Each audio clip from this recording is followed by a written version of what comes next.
Start Network is here. Hold no punches. I'm real revolutionary right now. Support this man, Black Media. He makes sure that our stories are told. Thank you for being the voice of Black America, Roland. Stay black. I love y'all. All momentum we have now, we have to keep this going. The video looks phenomenal. See, there's a difference between Black Star Network and Black-owned media and something like CNN. You can't be Black-owned media and be scared. It's time to be smart. Bring your eyeballs home. You dig?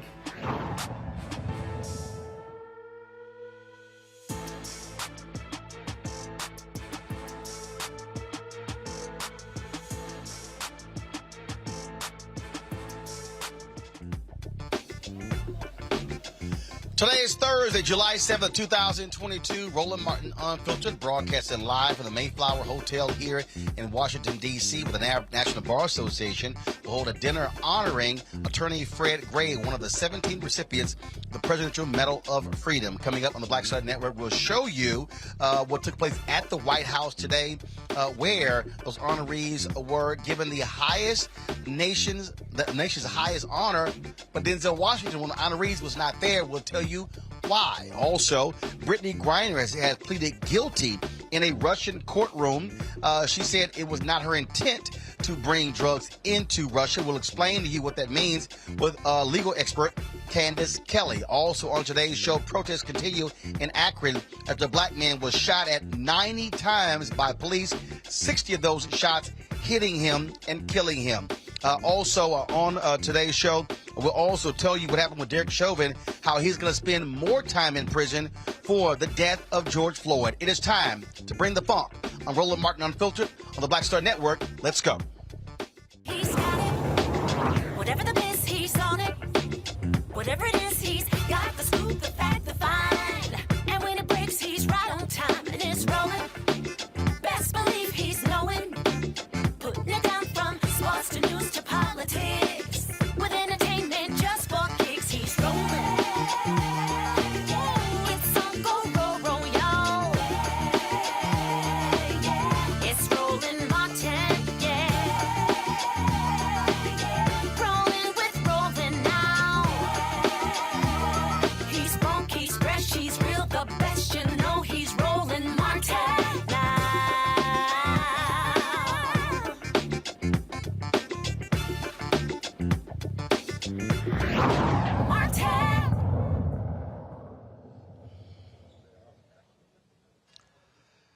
Hey, folks, today in a Russian court, WNBA star Brittney Griner pled guilty to drug charges. She was led into court in handcuffs, and during her trial today, her attorneys entered that that guilty plea. She made it clear that she did not intend to bring drugs into the country. She told the judge she wanted to take responsibility for her actions. Afterwards, her attorney spoke to the media. And did Brittney say what made her take this decision today? Do you have any explanation for why she decided? She's a responsible person, and she admitted that it was hers, but she said that it was unintentionally brought to Russia because she was in a hurry as she was packing, and it was just by accident it ended up in her luggage. Considering her personality and that she is a role model to many people, to many young people, she just thinks she should be responsible for her actions. The prosecution was reading the medical certificates, and what did the medical certificate say? That no drugs were found in her urine and her blood. Am I right? Well, they were reading just all the evidence that they have on the files. Yeah. Yes, you're right. Yes. Can you give us the full answer? Well, I think we will probably comment on this during the next court session when we will be presenting our evidence. But right now, nothing was found in her test examples. She was clean as she was tested, right? And what is she going, what will be the next hearing? The defense will start to present their evidences and their witnesses. Why give a guilty plea impartial today? She'll give fuller testimony to later. So why announce it today? What's the point of that? Because the prosecution ended their part, and it was the start of the part of the defense. And later during the trial, she will have the possibility to explain herself more thoroughly. And also mitigating factors? I mean, is that the idea? To explain mitigating factors for why? Of course. Yes. Griners will be back in court in July 14th. Joining us right now is legal analyst Candace Kelly. Candace, glad to have you here. Here's the speculation, Candace, that she needed to plead guilty in order for there to be a prisoner swap that previously happened with another American who was being held there by Russia. And Roland, you're exactly right. She needed to plead guilty because when we come to the table and you want to make some concessions and even be in a position of negotiating power and have that leverage, you have to say, I give a little bit of this and you give me a little bit of that. She had to plead guilty to go through the system, to go through the court system. I won't say the justice system because, as we know, the Russian court system, when you go to court in Russia, and the court that she's in, it's expected that she's going to be convicted. There's no question about justice.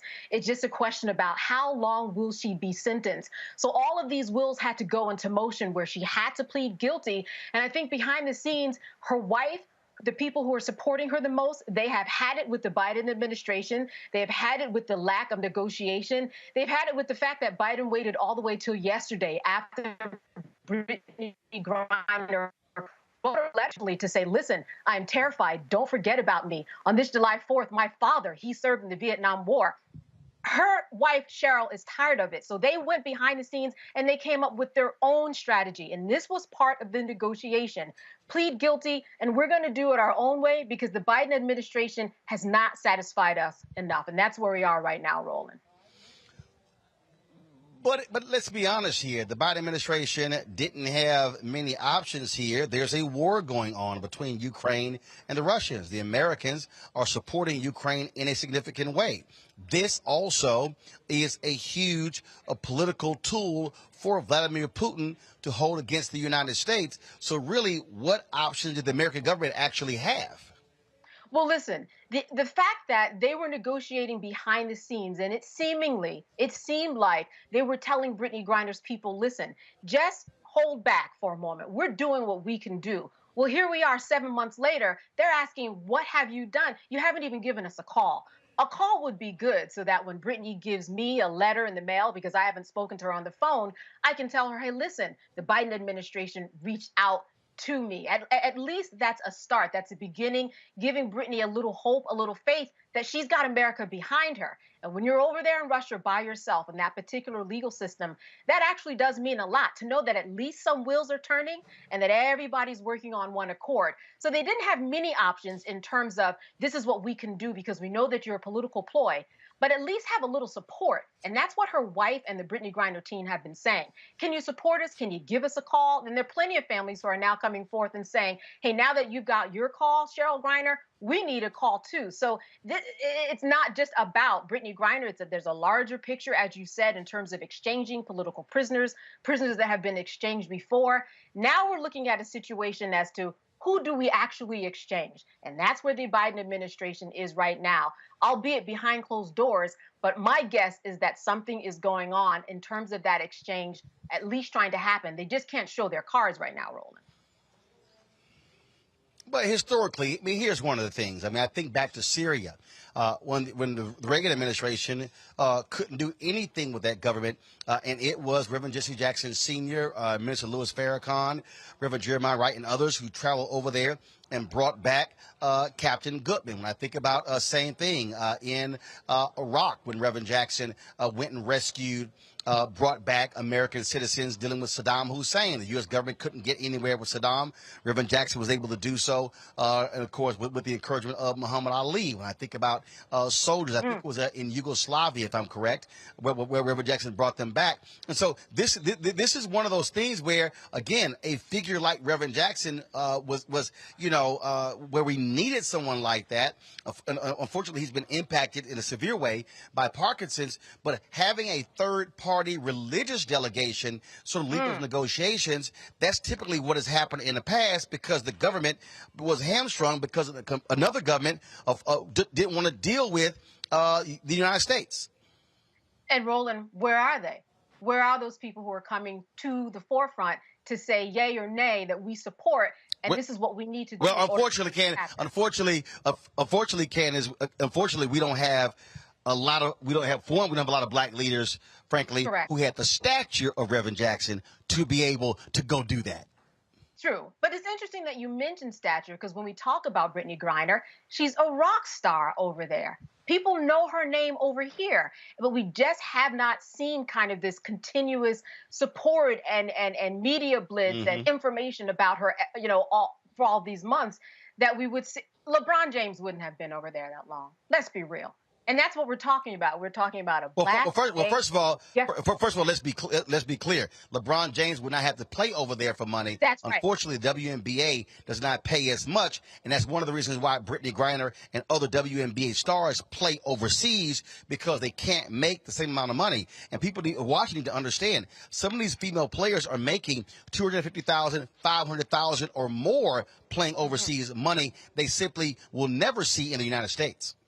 Right. And it brings up a lot of questions about equity, and not only the equity in terms of payment, but now that she's in this country where she was forced to play because she could get more money, how are they treating black gay women over there? Roland, how are they treating black gay women over here? We know that in Russia, they do not accept gays on a whole. By and large, they want them exiled. You can't even have propaganda kind of be pandered, as they say, to young people because they think it might corrupt and you can get criminally in charge. So you've got all of these factors going on, and in the middle of this, she's this political pawn somehow when she was carrying hashish, which has nothing to do with politics.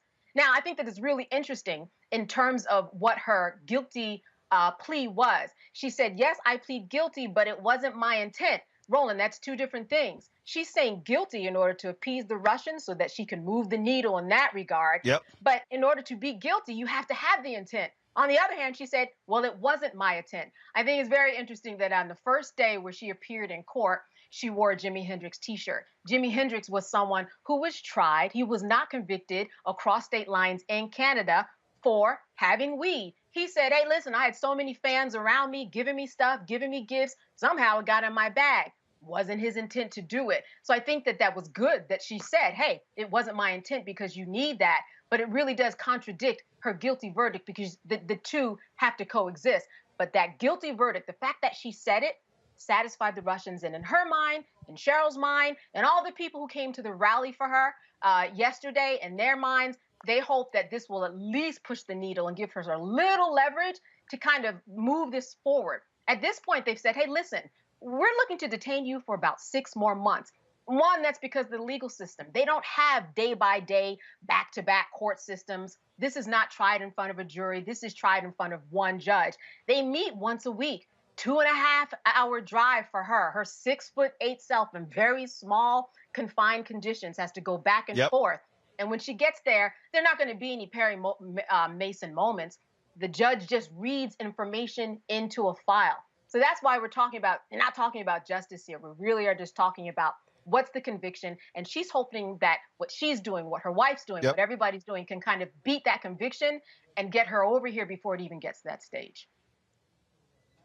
Let's talk about the Derek Chauvin case. Today, he pled guilty and was sentenced to 20 years and 5 months for federal hate crimes violations in the death of George Floyd. He previously had been sentenced to 22.5 years in state prison. Explain what that means. Is this more jail time? Also, there was talk that he may be serving this not in state prison, but in federal prison. So what actually happened today in the Minneapolis courtroom? Well, what we had, as you said, that more years were put on. It depends upon how the system will look at it. He can either do it alongside of what happens, or sometimes they are built back to back in terms of the sentencing and the time that he serves. What we do know is that, once again, at least the courts are looking at this in a very serious way, where they're saying this is something that you need to have accountability for. Once again, this is a precedent-making case. And so that's what we're looking at here. We're looking at Derek Chauvin and more responsibility that is going to be left on his plate.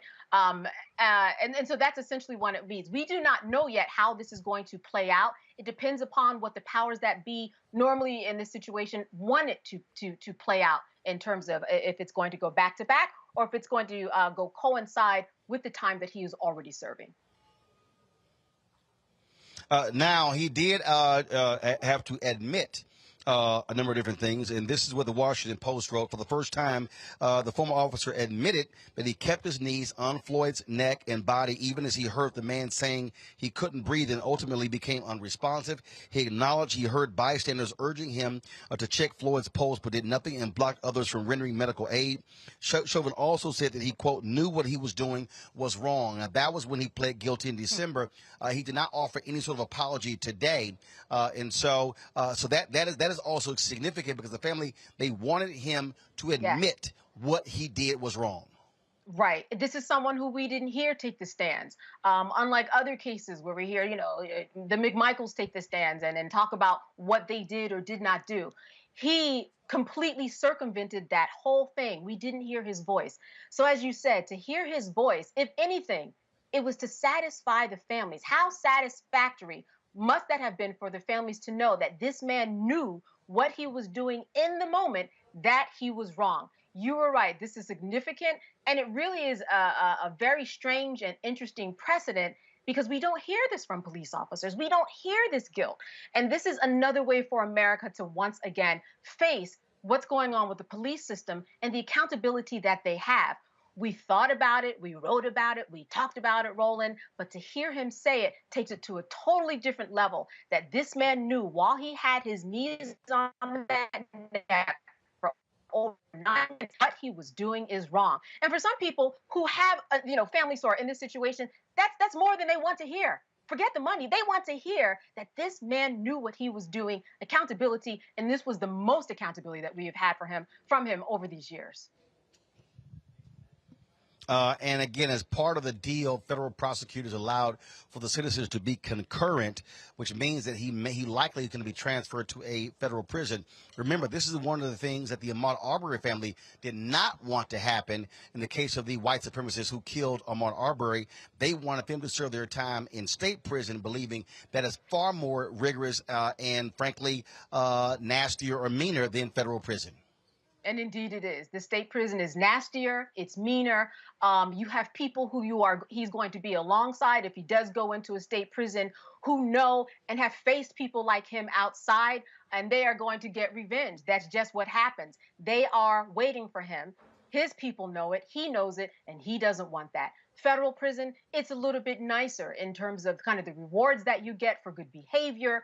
It's a better situated system in terms of how it looks, how it feels, sleeping, eating. All of that is a slightly higher level than a state prison.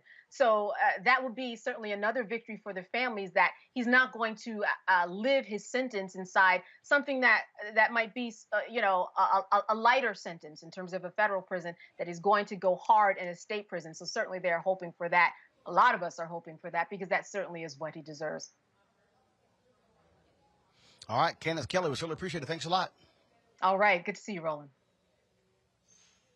Likewise. Folks, going to a break. We come back on my panel. We'll break down these two stories. Plus, we'll talk about today's Presidential Medal of Freedom ceremony at the White House. 17 of great Americans were honored by President Joe Biden. We'll show you what took place and hear from folks after the ceremony, including 2 of the medal recipients. You're watching Roland Martin Unfiltered right here on the Black Star Network. Back in a moment.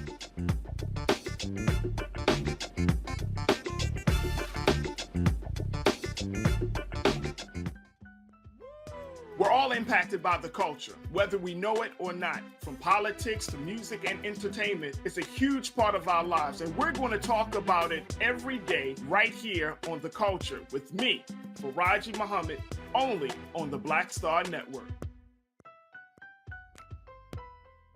Hi, I'm Dr. Jackie Hood Martin, and I have a question for you. Ever feel as if your life is teetering and the weight and pressure of the world is consistently on your shoulders? Well, let me tell you, living a balanced life isn't easy. Join me each Tuesday on Black Star Network for A Balanced Life with Dr. Jackie.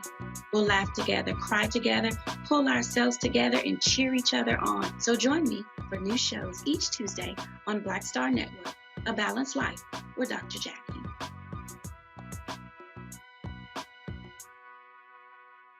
Hey, I'm Amber Stevens-West. Yo, what up, y'all? This is Jay Ellis, and you're watching Roland Martin Unfiltered.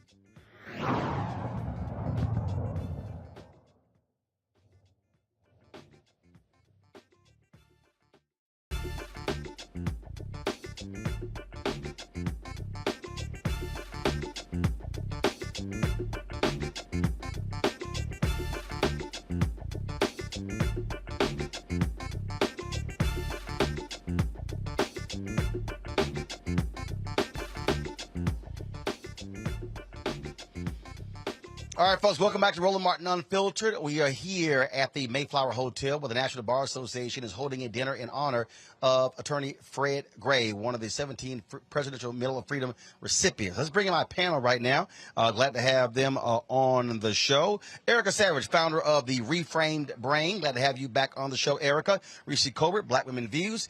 Also, Dr. Greg Carr with the Department of Afro-American Studies at Howard University. Reese, I want to start with you. There's a lot of attention, a lot of focus on Brittney Griner. WNBA players and others were saying the nation needs to pay more attention to this case, and now we're seeing some movement happen here. Yeah, I do want to first start off respectfully to Ms. Kelly. She almost made it sound like there was no contact between the administration and Ms. Cheryl Griner, when we saw just on the show on Tuesday when I hosted that she had been in contact with the Secretary of the State, Anthony Blinken, as well as the National Security Advisor, Jake Sullivan. These are not peons. These are not small-time people in the administration. So I just want that to be clear. She hadn't spoken to the President of the United States, which most people don't get a chance to speak to, but, pressure works. And so she was granted an audience with the President and Vice President, and she was satisfied with what she was told during that meeting, and she felt encouraged by it. And so I just want to put that out there because it just sounded it sounded almost like they were blowing her off, which I don't believe to be the case. And they had classified her as wrongfully detained 2 months ago. So there are a lot of things that happen behind the scenes. This is a delicate political situation. Doesn't always play out on social media. It doesn't always play out to where everybody can feel good about the movement that's happening, but that doesn't mean nothing was happening. But anyway, on another note, another thing I just wanted to say is people shouldn't take her pleading guilty at face value. We have a dims the rules kind of people. Well, if you do the crime, got to do the time, and she broke the rules, and what was she doing over there, and yada, yada, yada. But, obviously there's a strategy here. I don't know if you guys were paying attention, but not y'all, but maybe the audience. But they said they didn't find any drugs in her urine or in her blood. So this is not a person who's a heavy drug user. She's clearly not a drug smuggler, which is why she was facing 10 years. They tried to make it seem like she was part of an international drug ring. So I think that hopefully if this is what it takes to help move the needle forward and help expedite the process, hopefully that helps her out, because she was going to get convicted anyway. There's a 99% conviction rate in Russia. It's not the trial that even we have here, which isn't always fair either. So I can't say I'm encouraged, but I'm just really hoping that there's some really good strategy behind this. But the other thing too, I wonder where Ms. Kelly got the idea that this was somehow in defiance of the administration or taking matters into their own hands. That just seemed like kind of out of nowhere. For all we know, it could have been in consult with them. So I would just be careful. I know that it's really easy to pounce on the administration, and I'm not trying to defend them and say they've been perfect, but I think we should also make sure we're putting out accurate information. Erica, your thoughts again on this Griner case. And one of the things early on, the Biden administration did ask folks not to raise the decibel, if you will. There are a number of WNBA players who talked about that as well, because they wanted this to be in terms of, they said, look, it was delicate, private negotiations, and certainly understanding her family members wanting action to be done here. We cannot discount the reality, though, that Vladimir Putin doesn't give a damn what we say. He controls this whole process. Oh, absolutely, Roland. He is judge, jury, and he will issue the verdict. One thing I also want to mention is that I talked about this a couple of days ago on another program, is that I served as an emissary a couple of years ago in the effort of a freeing of a political prisoner. And I can tell you from a national standpoint, from a faith standpoint, from a local standpoint, that it really is all hands on deck. And just for people to be aware that in 2015, under the Obama administration, the special presidential envoy for hostage affairs was stood up. So this is something that President Biden, having been vice president at that time, is intimately aware of. And there are two leaders, in addition to the leaders that Reese member, that are well-versed and very capable. And so I would caution additionally as well is for people to listen to the information. Trevor Reed, a spokesperson for his camp, he was detained in Russia for a period of years. Spokesperson said that, listen, Trevor was detained and did not want to sign a document to his guilt until the last few days, and that's when he was released. So this is due process. It's very delicate.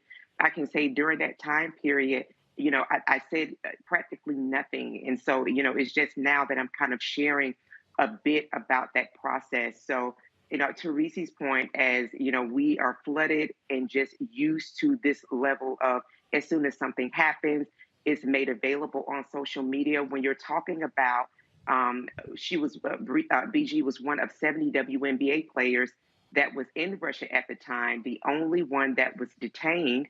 As her legal team said, that she was clean. There was nothing in her system, that she is a queer woman, Black, and a WNBA player, high profile. We know that Vladimir Putin, as a former KGB officer, keeps dossiers. He's very aware of what's happening in his country. So I think for people to really take all of the information in that we're receiving and just know that just because we're not seeing it play out as we would a movie, as we would see something frame by frame on social media, does not mean something that's happening. But it also want to go to the pressure campaign that is moved forward with the signatures of many people, myself included, that have called for her release, that this is something that definitely has worked in favor of BG. However, the delicate balance of ensuring that BG is freed and that those conversations are happening with relationship to her freedom. Again, as Reese said, our government has said that she was wrongfully detained.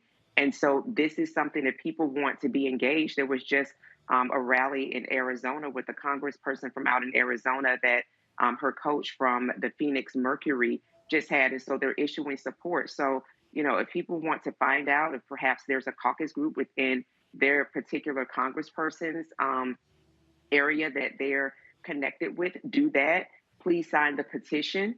Please keep her name lifted above the fold so that we know that BG is not forgotten. But be aware that just because we don't see it does not mean that things are not in fact happening, because they are. And look, Greg, I mean, you have the folks who are saying that, well, if this was Stephen Curry, if this was LeBron James, this would not be happening.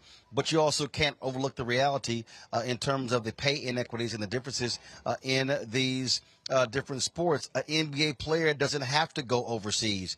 It's the players who don't make the cut in the NBA who play overseas. The fact of the matter is that women's sports, especially basketball in this country, simply is not even close to the NBA. The NBA is almost a $10 to $12 billion a year entity. The WNBA teams lose money.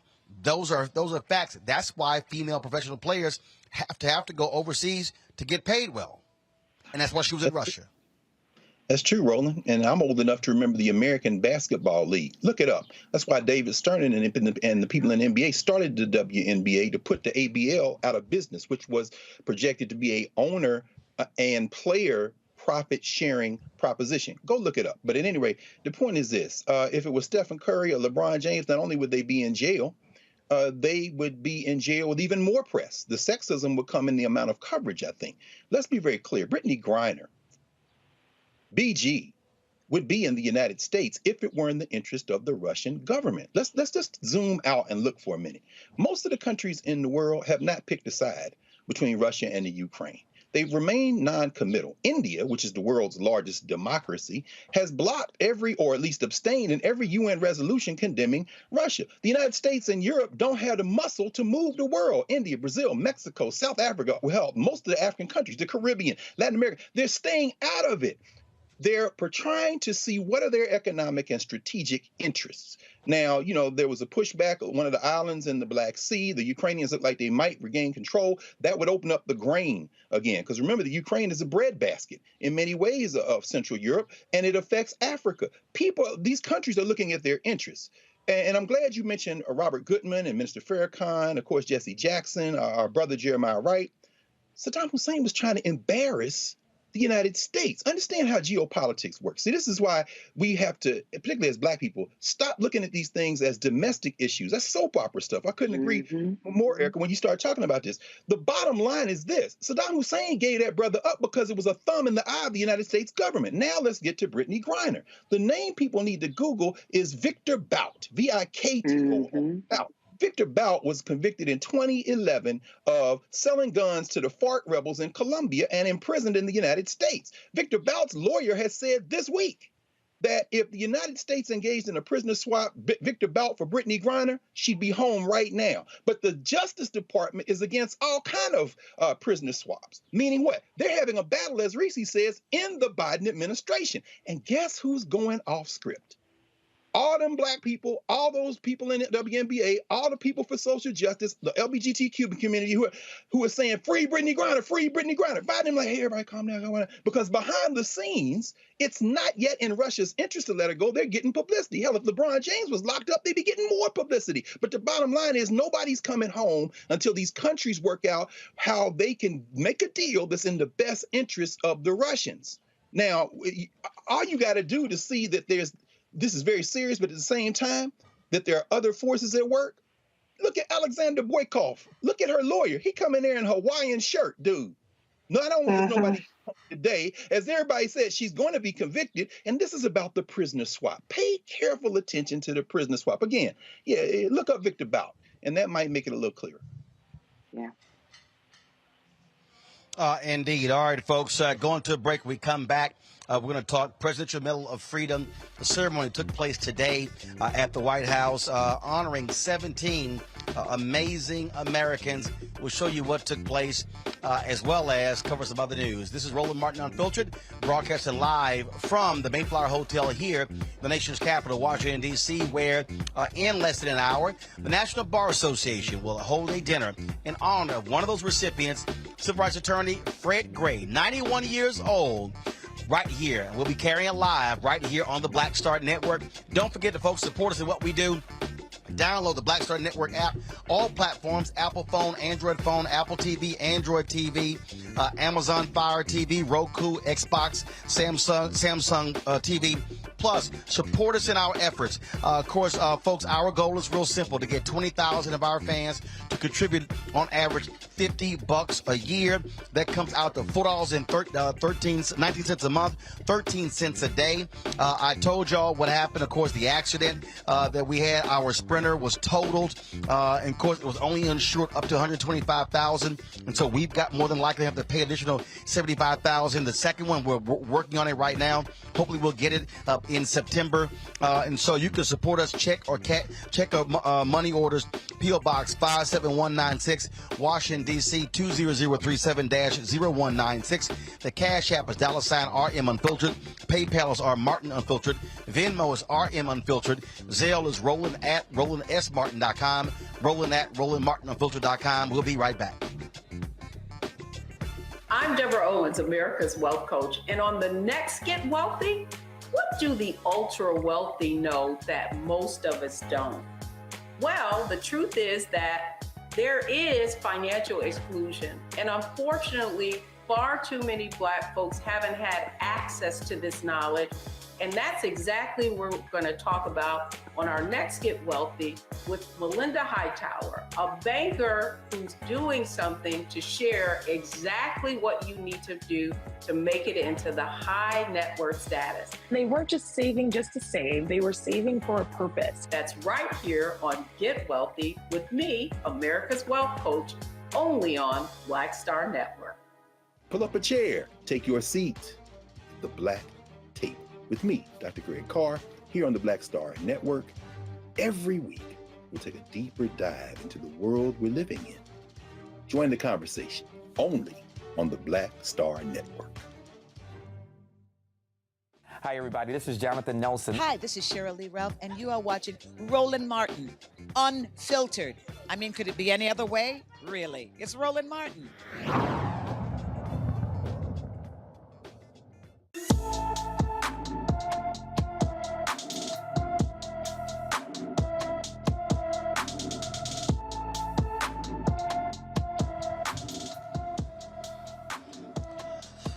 LaDae Arnold disappeared from St. Louis, Missouri on June 26th. The 7-year-old is 3 feet 6 inches tall. She weighs 70 pounds with black hair and brown eyes. LaDae may be in the company of an adult male. Anyone with information about LaDae Arnold should call the Bellefontaine Neighbors, Missouri Police Department at 636-529-8210, 636-529-8210. Folks, the ex-cop in Cleveland who shot Tamir Rice has gotten first of all, he's now got a new job from a police department in Pennsylvania. Now he is resigned after the news went public. Timothy Loman's attorney announced his client would quit his new position after the hiring sparked outrage. The president of the Tioga Borough Council posted this Facebook picture of Loman's swearing-in ceremony. The photo led to some fury on the social media platform. Remember, in 2014, Loman responded to a call saying that someone was waving a gun around, shooting 12-year-old Tamir Rice shortly after arriving on the scene. Loman was never charged for Rice's death. What's crazy here, Erica, is that the mayor said he wasn't aware of Loman's past. I guess they don't vet. I guess they don't use Google in this Pennsylvania town. Yeah, I just woke up and found out I was Black. When I tell you I went straight to Facebook and saw how they had lit him up and righteously lit him up, this is why we have to pay attention to these folks who are tax-paid servants of law. Continue to follow them because he had a job and then he lost a job. And so he's going to continue to follow that same pattern. The person from within that particular council that posted that picture just the other day had posted something around Epstein's girlfriend around her sentencing and saying something smart around that. And so then people started going in to say, so what the hell were you doing hiring someone that killed a child? And so here we are again with a person who is swearing to uphold some kind of law that allows Black children, Black bodies, grandparents, mothers, daughters, and the rest to be treated without incident. We're seeing how our late brother Jayland Walker had 90 rounds fired upon him, 60 that landed, and that he was brought to the medical examiner's office as though a bounty. And so it is incumbent upon all of us as a community to make sure that this pressure campaign continues to come. He should never have a job. He should always have to suffer to eat, to provide for himself, to hopefully use a washcloth and wash his nasty behind. He should always have to pay for that, for taking someone's child out of this world in 2014, in 2012, excuse me. Can't recall what year it was, but very glad that the pressure campaign It took place in 2014. 2014. And so glad that the pressure campaign, that people are staying woke and paying attention, and that we have to continue to follow this type of leadership that we continue to see. Just keep his name at the top of the fold. Timothy Lil Name. Greg, this is why, look, I and others believe there should be a national database. Cops involved in these type of shootings, names should be there because, frankly, they should never, ever have a badge or a gun. Absolutely. And Reese, I think about you, since you probably say something about this. All that legislation that was stalled in the United States Senate after it passed the House, that was trying to get to the President of the United States desk, this is one of those things. And again, Tim Michigan, Scott, you race traitor, lining up to block these kind of things, you're responsible for all of these failures, including that lack of a national database. But let's be very clear. Killing Tamir Rice was probably like a letter of recommendation for Loman in that little borough. Y'all look up the census count, the 2010 census. I hope for their sake that the number of people in Cuyahoga in that little borough changes, because according to the 2010 census, the number of people who lived there was 666. The point I'm trying to make is that Floyd is coming east. Now he's 4 hours from Cleveland. Now he's coming east. He's right on the New York-Pennsylvania border trying to get a job. And that photograph you showed, the white dude swearing him in looked like he had on an open collar version of that shirt that Brittney Griner's lawyer had on in that picture in Russia. My point is, it's easy going, easy like Sunday morning. And as you often say, as we often remember, of course, the old saying that Pennsylvania is Pittsburgh, Philadelphia, and Alabama in between. He's welcome in those boroughs. And the only thing that's going to stop that, to exactly what you just said, Erica, is we got to keep the heat on. Just like BG's people and all of us who support her banged on the government, even though the government is involved in a geopolitical game, we got to bang on people like this. You should not know a minute's rest for the rest of your natural life. And then when you die, then the problem starts, because then you're going to take it up with Tamir. Then you're going to take it up with George Floyd. Then you're going to have to deal with Breonna Taylor. See, them ancestors waiting on your ass. That is, if you're close enough to deal with them, because you might actually be with the other people in the 666 borough that you almost got hired.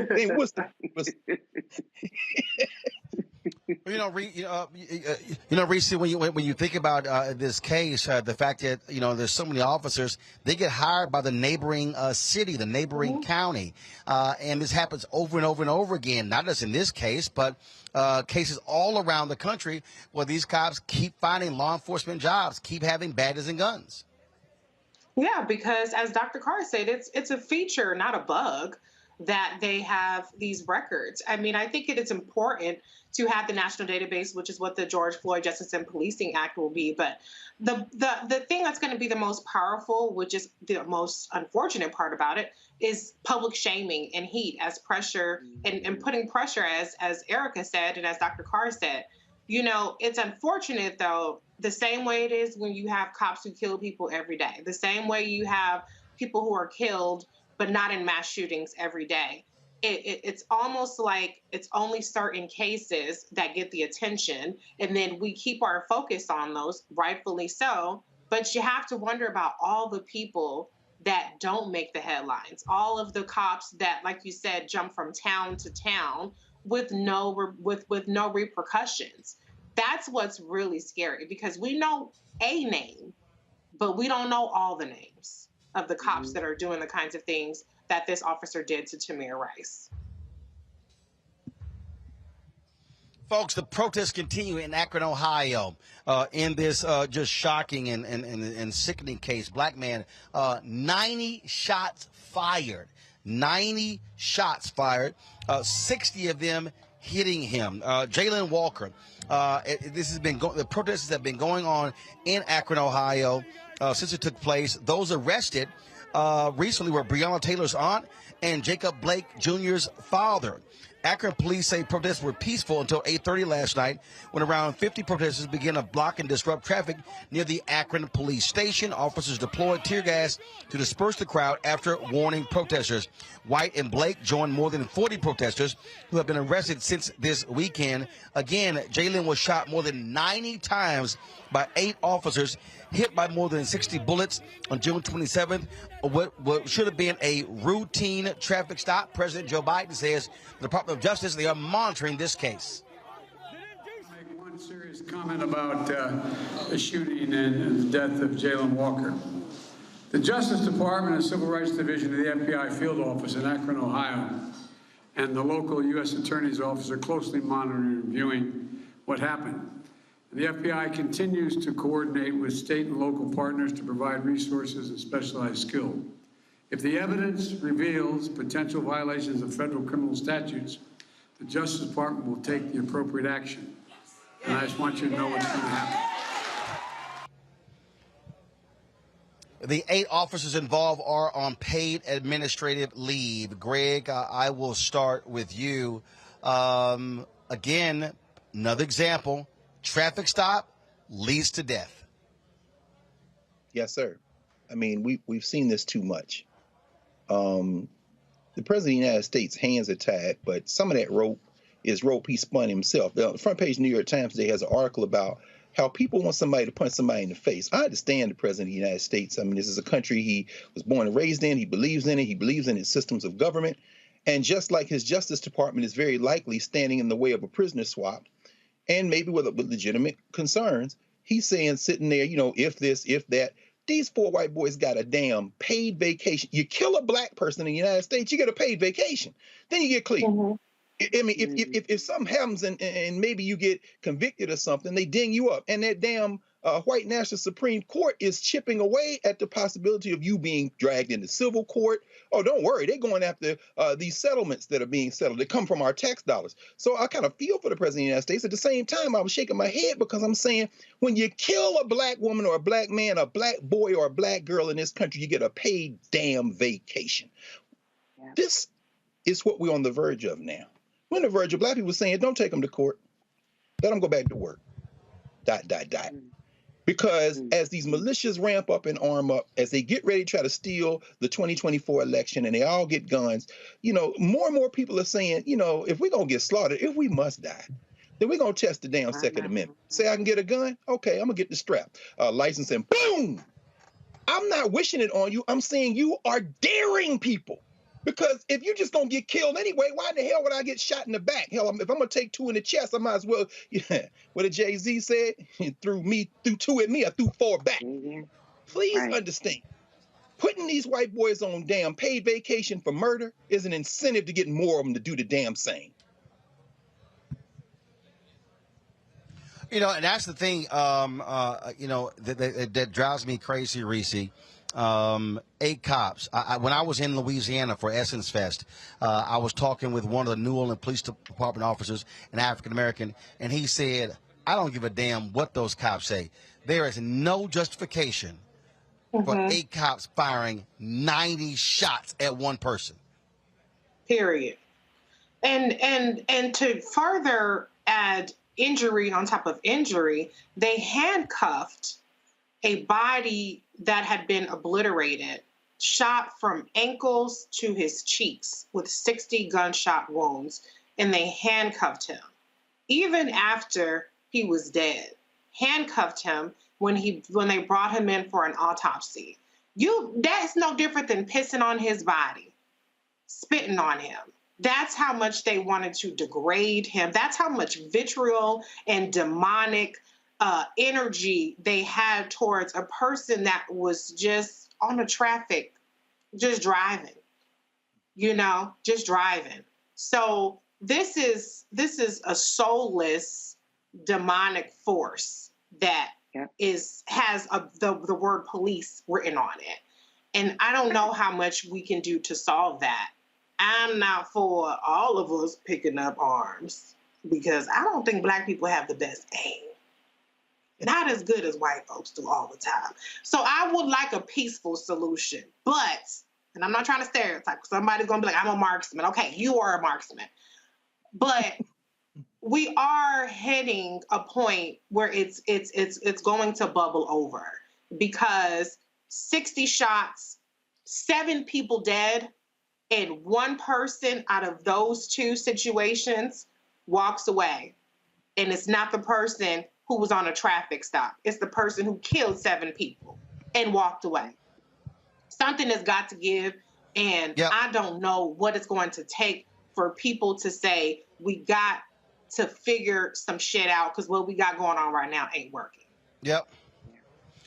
But this right here, Erica, is why I said on the anniversary of the George Floyd death, the 2nd anniversary, I really hope the families, I really do hope they come together and issue a national statement calling on President Joe Biden to bring them, to bring law enforcement, to bring Senator Tim Scott, Lindsey Graham, Republicans, to the White House to say, get the George Floyd Justice Act bill back on track. I said, and I told Attorney Ben Crump, I'm going to see him tonight at this dinner. I'm going to say it again. In fact, I'm probably going to say it because I'm emceeing. I'm going to say it from the podium because there needs to be another attempt at it. Look, they can't say we don't have enough time to get it done.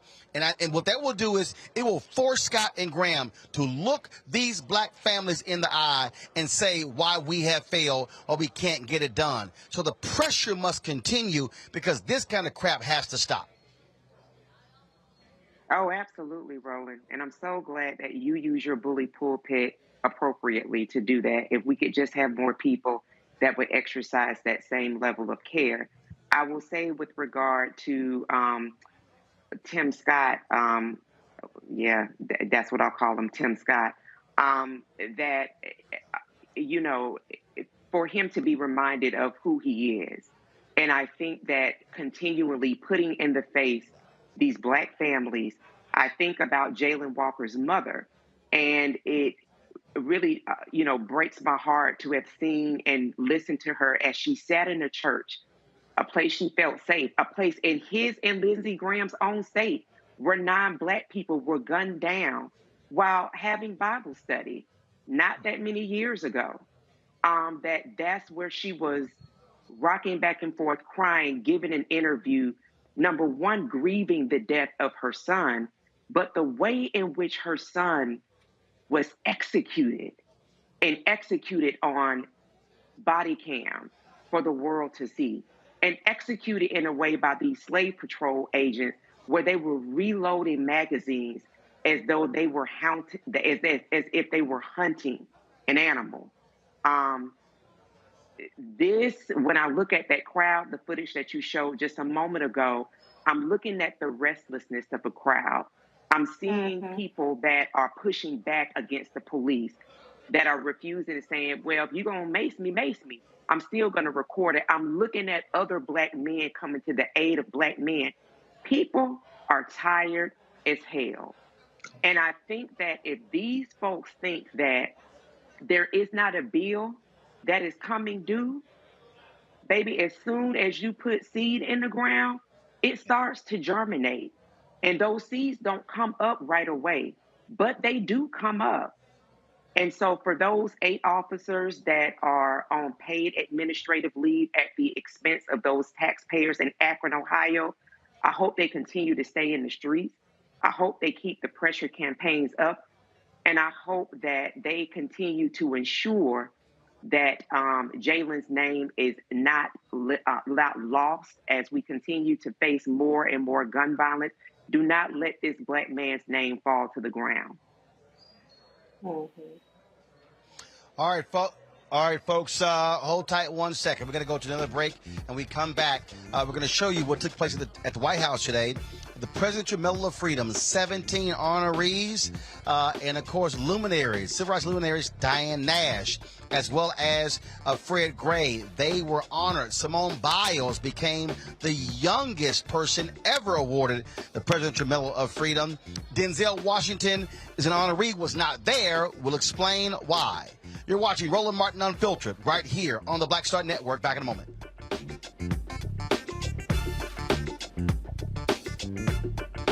Of course, I looked up to Spike Lee. Of course, who didn't? I mean, he's a genius.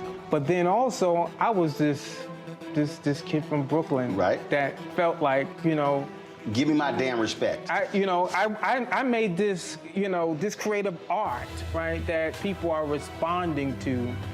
And it would have been great if we had the opportunity to sit one-on-one. Hold on one second. Okay. Spike. What's up, baby? So I'm in LA right now. I got a one-on-one series with my network, Black Star Network.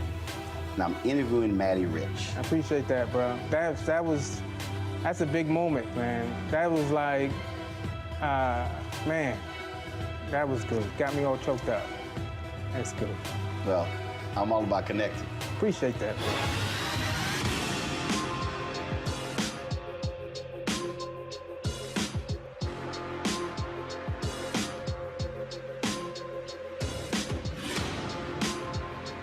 I'm Dr. Jackie Hood Martin, and I have a question for you. Ever feel as if your life is teetering and the weight and pressure of the world is consistently on your shoulders? Well, let me tell you, living a balanced life isn't easy. Join me each Tuesday on Black Star Network for A Balanced Life with Dr. Jackie. We'll laugh together, cry together, pull ourselves together, and cheer each other on. So join me for new shows each Tuesday on Black Star Network, A Balanced Life with Dr. Jackie.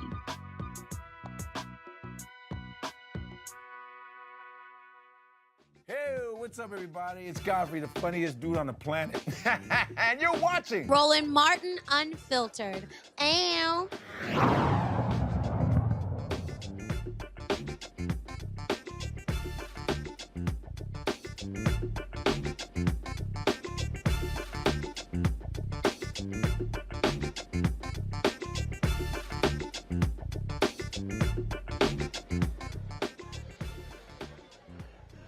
All right, folks, today at the White House, President Biden welcomed 17 honorees, actually 16 of the 17 honorees to the White House, who he awarded for the first time as president the Presidential Medal of Freedom. It's the highest honor given to an American citizen. They hail from all walks of life, politics, civil rights, law, sports, you name it. They were all there. We live streamed it on the Black Star Network. And again, so this is the video of them all walking into the room. And so the president, he introduced each one of the honorees. This is what he first had to say about Simone Biles, the greatest gymnast ever in American history. Congresswoman Gabby Gifford. Simone Biles, the most decorated American gymnast in history, who everyone stops everything every time she was on camera. Just to watch, just to see her. When we see her compete, we see unmatched power and determination, grace and daring. A trailblazer and a role model. When she stands on the podium, we see what she is, absolute courage, to turn personal pain into greater purpose, to stand up and speak for those who cannot speak for themselves. Today, she adds to her medal count of 32. I know you're going to find room. 32 Olympic and World Championship medals. At age 25, the youngest person ever to receive the Medal of Freedom. The youngest ever.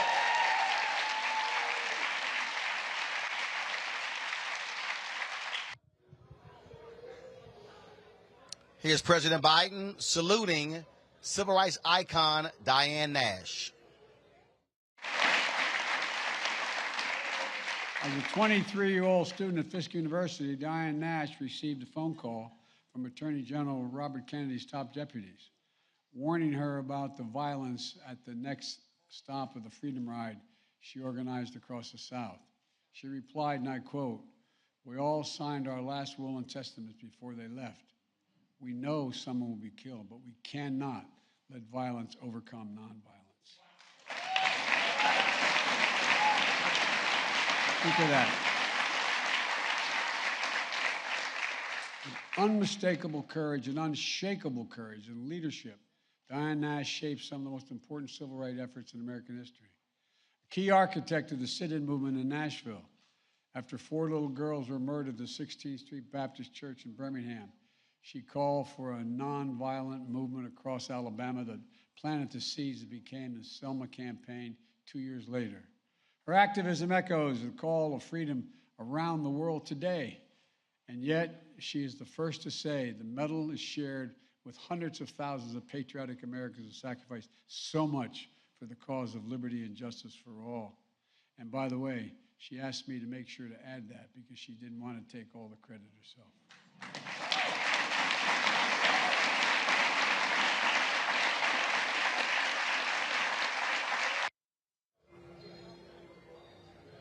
One of the folks she knows very well is a 91-year-old civil rights attorney, Fred Gray, also one of the honorees. When Dr. King, Rosa Parks, and Claudette Colvin, and John Lewis, and other giants of our history needed a lawyer for their fight for freedom, you know who they call? They call a guy named Fred Gray. That's who they call.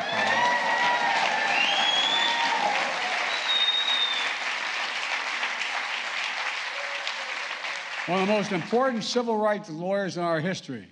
Fred's legal brilliance and strategy desegregated schools and secured the right to vote. He went on to be elected as one of the first African Americans to Alabama state legislature since Reconstruction. An ordained minister, he imbued a righteous calling that touched the soul of our nation. And at 91 years young, he's still practicing law. He's still...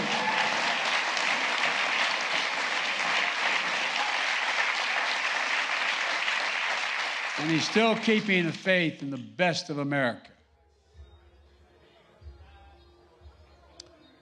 Folks, Denzel Washington was supposed to be there, but the president had this to say about him not being there.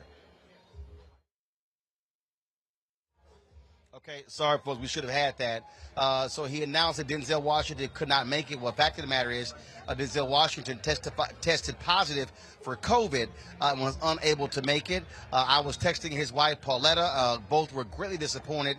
But the president did say in his speech that he would be awarding his medal at a later date. Also, the other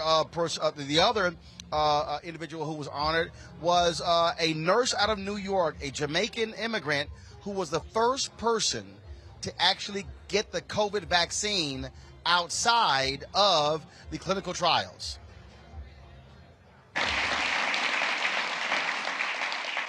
When she was 18 years old, Sandra Lindsay immigrated to Queens, New York from Jamaica to pursue her dream of becoming a nurse. As director of nursing and critical care at a hospital in Queens during the height of the pandemic, she poured her heart into helping patients fight for their lives and to keep their fellow nurses safe. And when the time came, she was the first person in America to get fully vaccinated outside of clinical trials. Sandra, as I told you before, if there's any angels in heaven, they're all nurses, male and female. No, for real, they really are. Many of you who've spent a lot of time in the hospital, as some of us have, you know. Doctors let you live. Nurses, male and female, make you want to live. Make you want to live. Sandra's vaccination card and hospital scrubs and badge are part of the Smithsonian National Museum of American History exhibit on COVID-19. Today, she receives our nation's highest civilian honor and deserves it.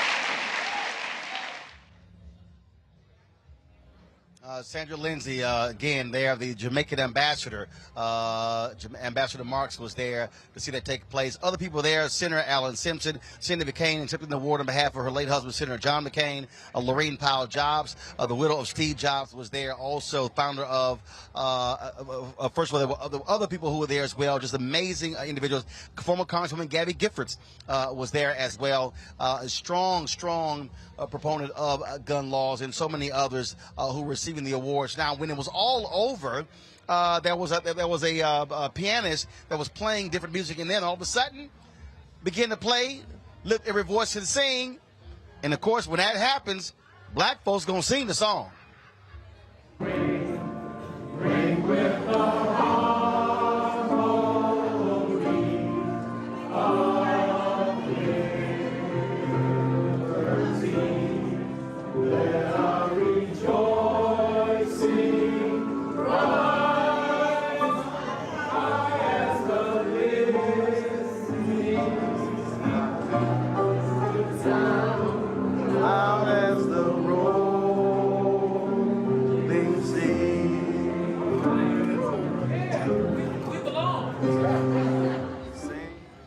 Well, I was there in the room shooting that video, got a chance to talk to a number of people afterwards, talk about this important day.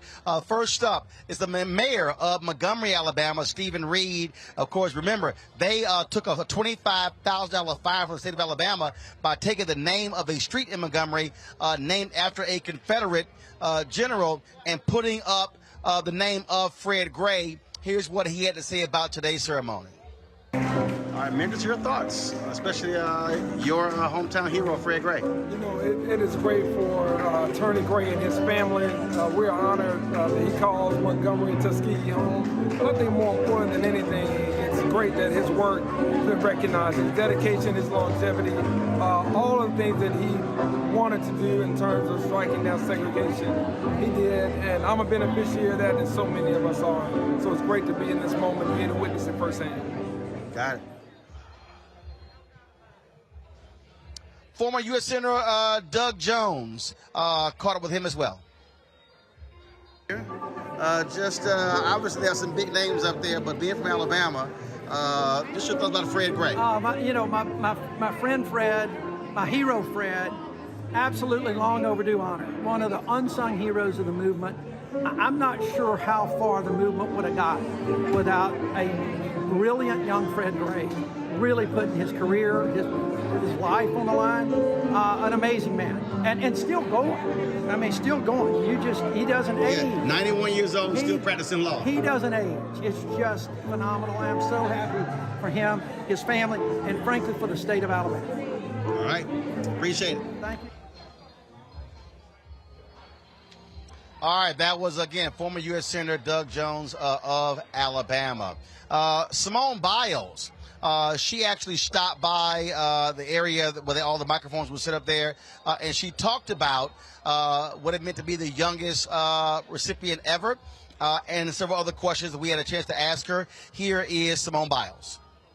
Sorry. What's up, H-Town? Simone, how do you feel? Just tell us your feelings about today, special day. Well, hearing that I was the youngest, it was a huge honor. It's kind of scary because it is the best award you could receive for your whole life. So now it's kind of scary, like, oh, what do I do now? But it's a huge honor. I'm excited to be here, especially with my family, my agents, all the other recipients. So it was an exciting morning.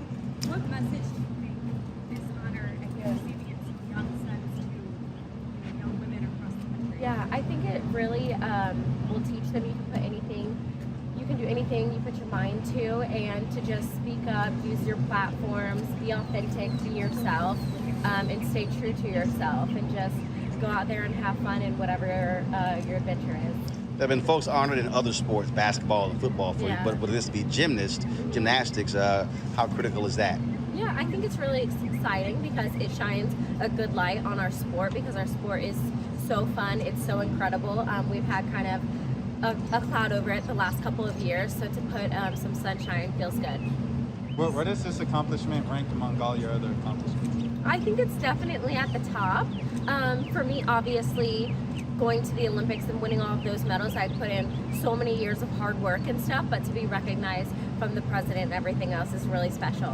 Did the president share any message with you when you were speaking with him today or on stage? Yeah, he just was saying how courageous I was and how we kind of need more young people like that. So it was really exciting to hear that and to know that my hard work is paying off, especially using my platforms, because he said that's why they chose me as well. Any message to a foster child out there? Sorry? Any message to a foster child out there who's watching this? Yes, I support you. I believe in you. Keep keep up the great work. You can do anything you put your mind to, and we're trying to do as much as we can for the foster community. And I'll continue to do that. Thank you. Okay. So sorry. Dennis Archer, former mayor of Detroit, former president of the National Bar Association, shared his thoughts. What's your thoughts on these honorees? Diane Nash, Fred Gray, some historic figures on that stage. I thought it was just outstanding, and to see all of us here celebrating the recognition of what they contributed and what they meant to all of us. There's so many people I know would love to have been here, and there was a link. I think if you got on it, you could see it even though you're not here. I want you to know that I've been enjoying watching you on television. I appreciate it. I thought your interviews have been outstanding, and they show great respect for your contribution to what you've done and do for all of us. Keep up the good work. I will do. Well, you know, I got to represent an alpha. I appreciate it. Good seeing you. Folks, Khizr Khan was one of the 17 honored. I met him a few years ago. He's a big fan of mine, and we had a good conversation outside of the White House about what it meant to be a Presidential Medal of Freedom winner. Here's our conversation. First and foremost, how does it feel to be to get the nation's highest honor? Well, I am humbled. I'm honored.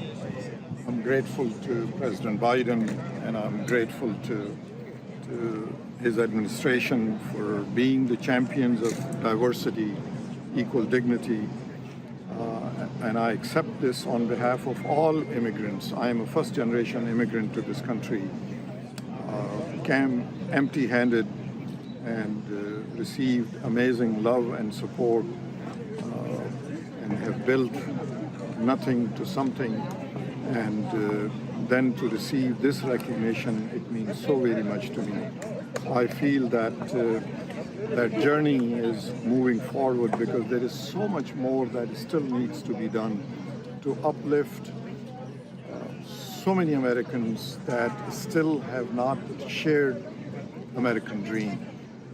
So it's a reminder that that journey continues, and we will continue to speak, we will continue to come together, and together we will defend our foundational values so that the journey could complete.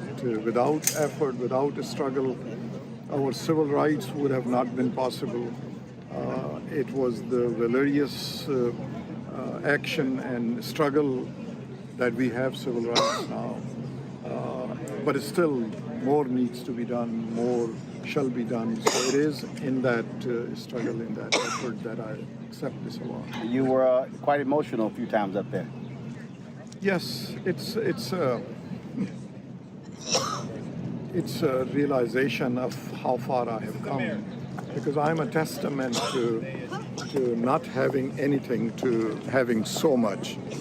And sometime as a human being, it could be overwhelming to come to full realization standing next to the President of the United States and realizing that in the authoritarian dictatorships, I did not matter. I was no one. Here I am receiving this nation's highest recognition.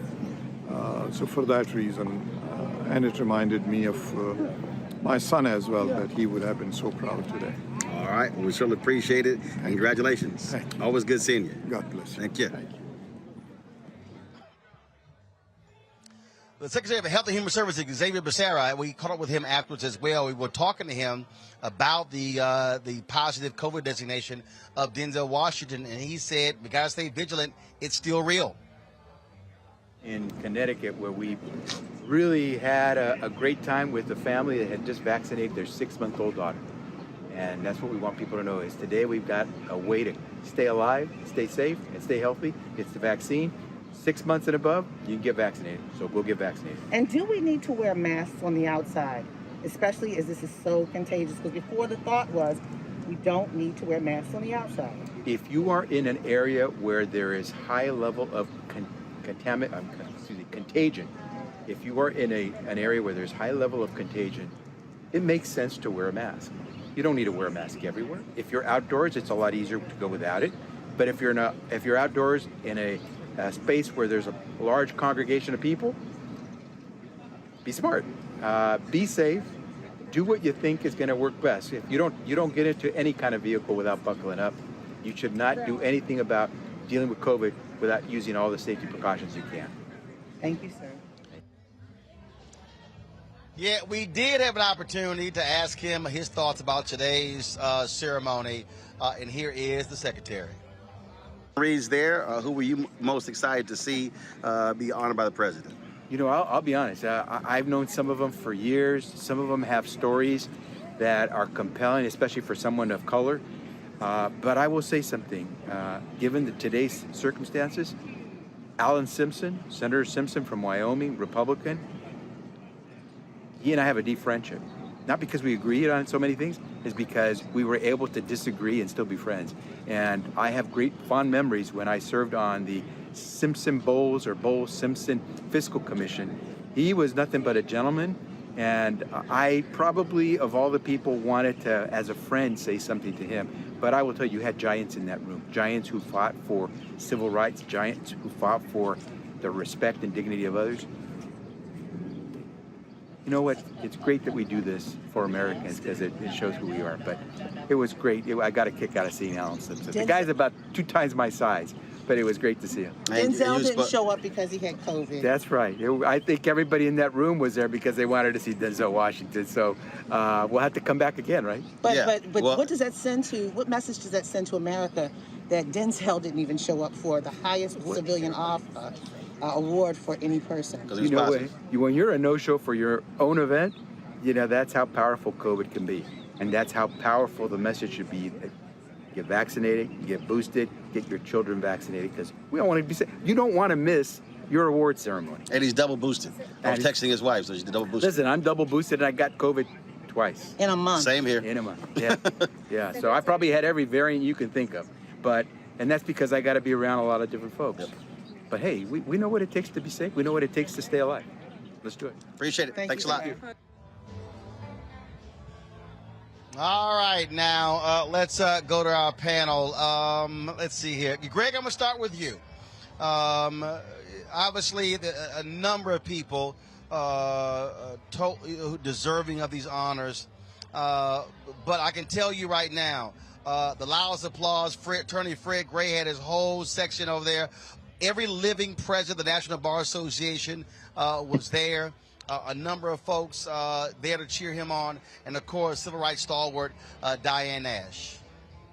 Absolutely. I'd like to correct the secretary. It doesn't show who we are. There is no work. There is no we. It shows who the people who live here are. It's a minor thing, but actually it's very major. You know, leave it to one of the greatest actors in the history of motion picture and theater to steal the scene, because now he gets his own individual ceremony. So shout out to Denzel Washington. But that having been said, you know, Simone Biles obviously deserves that medal. I mean, of course, it's the Medal of Freedom, which means really doesn't mean a whole lot. I mean, it's demographics. It almost looks like Democratic National Convention, right? They checked all the boxes. They got Megan Rapinoe for LGBTQ. They got the bipartisanship with Simpson and John McCain, Richard Krumka, the old labor movement. You know, he's warming up for the midterms. But setting that aside, you know, and I know Fred Gray is your friend. You've interviewed him. I suspect you might see him tonight if I'm reading the tea leaves here. But, you know, Fred Gray just published a book, and I just got it a couple of weeks ago, Alabama versus King. This is his other book that follows up his memoir, Bus Ride to Justice. And we think about that number 25. Fred Gray was 25 years old when the Supreme Court affirmed the lower court in the Montgomery bus boycott case, breaking the back of segregation in Alabama, and by extension, setting that crack throughout the country. So, I mean, if this were a country where there was a we, he'd have gotten that medal along with Coretta and along with Martin and along with everybody else in Montgomery, E.D. Nixon, Rosa Parks and them, and Joanne Robinson. They'd have got that medal in 1956. But 3 years later, as he opens his autobiography, Bus Ride to Justice, he went up the steps of the Supreme Court and argued for Dr. Charles Gamillion. Dr. Gamillion in Tuskegee, Gamillion versus Lightfoot, and rewrote the law on gerrymandering. That's Fred Gray. Fred Gray represented the victims of the Tuskegee syphilis experiments, the Freedom Riders, some of the Montgomery marchers. And shout out to the Alabama State Bulldogs, because that's where he went to undergrad. And I saw my friend Crystal Gregory there singing the Black National Anthem, or the National Anthem, as I call it. Francis Scott Key, I don't know what the hell that is. But, she's an alum of Fisk. And I know she was in that room because the great Diane Nash of Fisk Bulldog got that medal around her neck. So that was a beautiful thing to see, Roland. And if and when you see Fred Gray, I suspect you will shortly, I sure wish I could get him to sign Alabama versus King, because my copy of his autobiography is autographed. Fred Gray is not only a legend and a hero, that's what a black lawyer looks like. Everybody take note of what a black lawyer in America looks like. It's Fred Gray, bro. Well, Greg, if you here in D.C., get down here. I'll make sure it gets signed. And so I have to actually, we're at the Mayflower in D.C. I have to do an actual fireside chat with Fred Gray. And so if you're looking for it to get signed, come on down here. I'll make sure it happens. Reese, I want to go to you. Some amazing folks, obviously on that stage. Beyond Fred, beyond Diane, beyond Simone Biles, the most decorated woman in U.S. military history as well.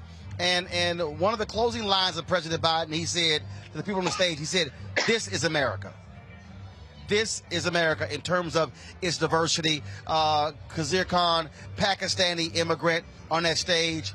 Sandra, Jamaican immigrant on that stage. I know that drives them ADOS folks crazy, but that's the reality of what happens in this country. I would say it's the promise of America. It's the America we aspire to, right? But we ain't quite got there yet, because there's the other side of America, which we've seen on the news and which we've talked about. But, ever the cynic, Dr. Carr, I'm with you on the diversity tips, but I'm going to just set that aside and just go ahead and be happy for the people who were celebrated. In particular, for me, Simone Biles being celebrated, I love that it was about, I love that it was on the heels of her exercising some self-care and putting herself first in terms of the mental health episode that she had at the Olympics, and she was viciously attacked by people like Piers Morgan and others behind it. And so I like that she's getting recognized for the totality of her experiences, being an abuse survivor, her advocacy in that realm, as well as her advocacy in mental health, as well as her accomplishments. So for her to be the youngest Freedom Awardee is definitely very much warranted. And when Denzel comes back, I'm gonna be at that, because I had Clay today, so I wasn't able to make it, but I would have, if I didn't have something else to do. But please, I hope that Denzel's award ceremony, I can make it to that one. Trust me, I was texting Pauletta. She was in tears. They could not be there. And she said, "I really hope Biden presents this in person to Denzel." And then when Biden announced that he would be presenting it later, she sent me the church happy dance emoji. So she was certainly happy about that. And I told her, I said, Pauletta, you make sure they don't do that photo only. You make sure there's video and it's live stream, and I'll be happy to come in and do it for y'all, as long as it gets done. She said, exactly. That's going to absolutely get done. Erica, your thoughts about today's honorees? Yeah, so I definitely echo Reese in her sentiments around Simone Biles. So do, because you think about children in the foster care system and some of the different trappings that children do fall into.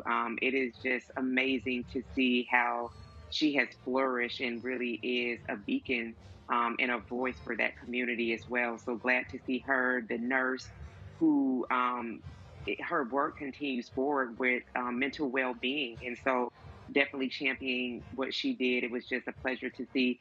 And I took to great heart seeing Mr. Khan And I put my hand over heart a few times. I'm so glad that you interviewed him again, Roland, and showed him to listen to him talk, because I can remember in the not too distant past, an orange son of a Klansman ridiculing him. And the level of strength that it took to address someone who defamed not only he and his wife, but his son who passed defending his country, something Bone Spurs and anything that he's connected to know nothing about. So that was really heartwarming to see him, to hear him, to see him be honored in that way, and just really to see all of the people that were there that were being honored in such a beautiful way. It really does kind of give us a real selah, just a moment to pause and to breathe and just to really celebrate folks. So really glad to see the interviews that you got, to know that you were in the house, and to see some well-deserving people being lifted forward. Indeed, indeed. So it was great. So, folks, just so you understand here, I am here at the Mayflower Hotel, the National Bar Association. Ariel, let's get a shot of the room if we can. The National Bar Association, they're having an actual dinner in celebration of Fred Gray. All of the living presidents are going to be here. This is the program right here. We'll show you. This is the program right here. President's Dinner celebrating Presidential Medal of Freedom, the Honorable Fred Gray Sr., Sheila Jackson Lee, Honorary Co-Chair, Terry Sewell, Honorary Co-Chair, and Alicia Hughes is the dinner chair. So Reverend Al Sharpton was supposed to MC this, to my understanding. They texted me yesterday when I was in Birmingham asking me to do it. I said, well, sure, as long as we can actually do the show from here and also live stream from the actual ceremony, the dinner. Kristen Clark, of course, Civil Rights Division head of the Department of Justice, should be here, give us remarks as well. So we'll be carrying all of that right here on the Black Star Network. So let me say this here. And so the congratulations to all of the winners. But there was one person who I really hope was going to be honored as a part of this class. And it was very interesting, Greg, to hear the president mention Diane Nash's role in the Nashville movement. And I'm going, but you got to honor the architect of the Nashville movement. Reverend Jim Lawson is still with us, 92 years old, gave that eulogy at Congressman John Lewis's. He was the one who trained John Lewis. He was the one who trained Diane Nash. He was the one who trained all of those folks, James Bevel, all of those folks who came out who were all SCLC workers. They came through Nashville. I really hope, remember in Selma, you had my man Jesse Williams, who played Reverend Jim Lawson. He was the one who made the call to MLK to come to Memphis. I had sent a text message last year to Susan Rice as well as to Cedric Richmond. I said, man, you definitely got to honor him. And here's the other thing, and I'm going to go ahead and say it, and it's very interesting. Out of all of the major figures who round out the king, Reverend Ralph Abernathy, even posthumously, has never been a Medal of Freedom honoree. I think he's deserving, and there's absolutely no doubt, Greg, that Ella Baker should be honored posthumously with the Presidential Medal of Freedom. Your thoughts on those three civil rights figures? Brother, when you said Ella Baker, I thought about Septa McClark, and I thought about Miss Hamer, Fannie Lou Hamer, and so many others. You know, this just goes to show you, and again, no, I'm not being cynical, Reese. My eyes are wide open. I just don't let America get off for its sins. And I think there may be one reason why Jim Lawson doesn't have one, quite frankly, because he doesn't have a champion. You know, I watched and listened to Congresswoman Sewell over the last couple of days, and she fought. She fought for that medal to hang around Fred Gray's neck. And she'll be there tonight, and I'm sure she'll tell that story again. You know, I'm not sure that the other figures you mentioned have a champion. You know, there's a lot of this is politics. And all due respect to entertainers and athletes, and I don't care who they are. This isn't singling out any athlete who's gotten one or entertainer that's gotten one. This were a country, a nation, as opposed to kind of place where people have to jockey for position and you got somebody got a cape for you, then everyone you named and everybody else would have one. It wouldn't just be them. It would be you know, I mean, you name it. Does Constance Baker Motley have one? I mean, you start talking about sisters who deserve one before just about anybody else, then you got to have her on the short list. I mean, but Ella Jo Baker, without Ella Baker, arguably you don't have the formation of SNCC in the way that it looked. And if you brought all of the ancestors back who were part of SNCC and brought all the ones who are living together and said, if you could give out one medal, who would it be to? They might say Ella Jo Baker. So, you know, we'll see going forward, but some things you just can't explain. If you don't have a champion, you know, maybe if Marcus Garvey had the right champion, Barack Obama would have issued a pardon, or maybe Joe Biden would. But you know, it's too much of this is politics, and you can give out as many of them as you want. And so maybe we need to, I think, to your what you're raising, maybe we need to now just say, you know, if you're gonna have the next black neck around that medal hangs around who's still breathing while you got a chance, need to be Jim Lawson. That's a good point you raising, brother. Absolutely, absolutely. I will say this here. There is a member of Congress, Representative Rosa DeLauro, who has introduced the resolution to award the Congressional Gold Medal to Constance Baker Motley. And that actually was reported on in February. And so, look, I'm going to be the champion for those three.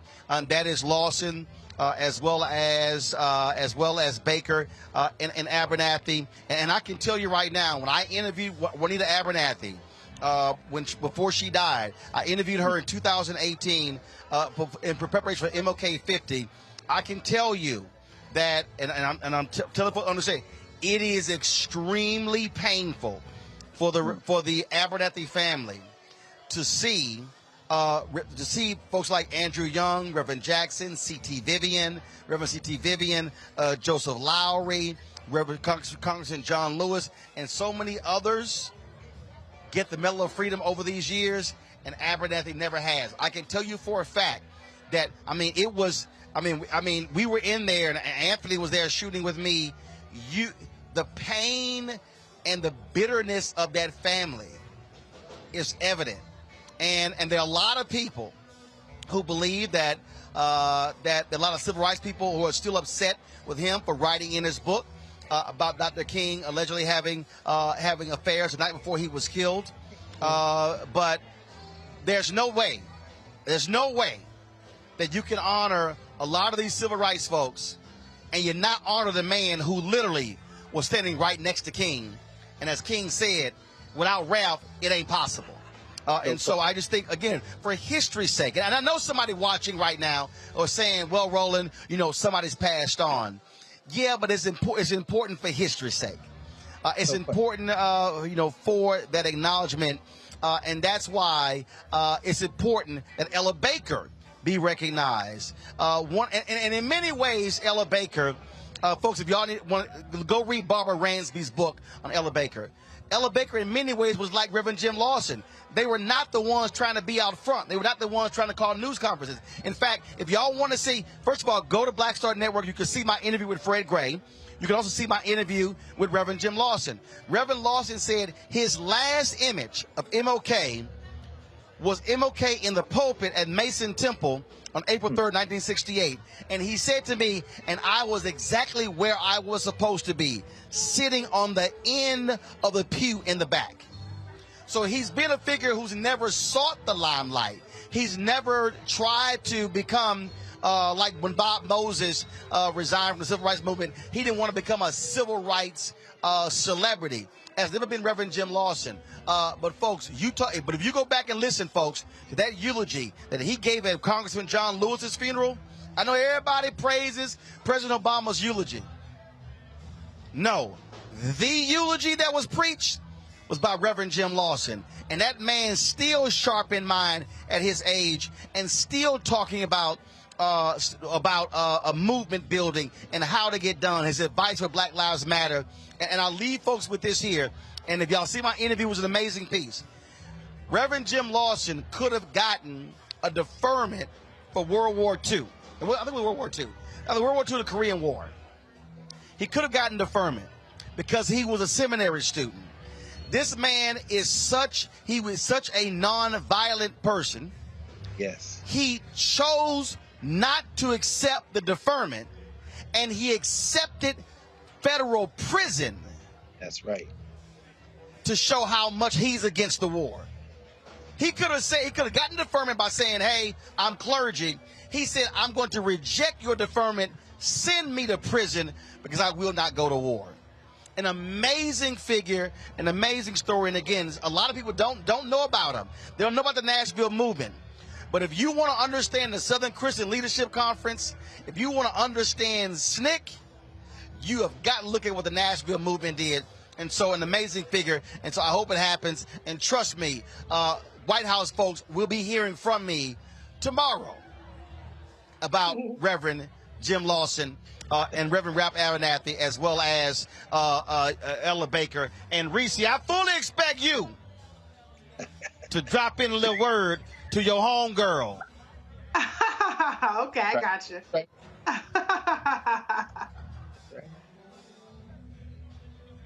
Just making sure we clear, Reese. We're here. Okay. All right, y'all. I'm going to go to got to do that. All right, y'all. I'm going to go to a quick break. YouTube. When I get back, y'all better be 1,000 likes.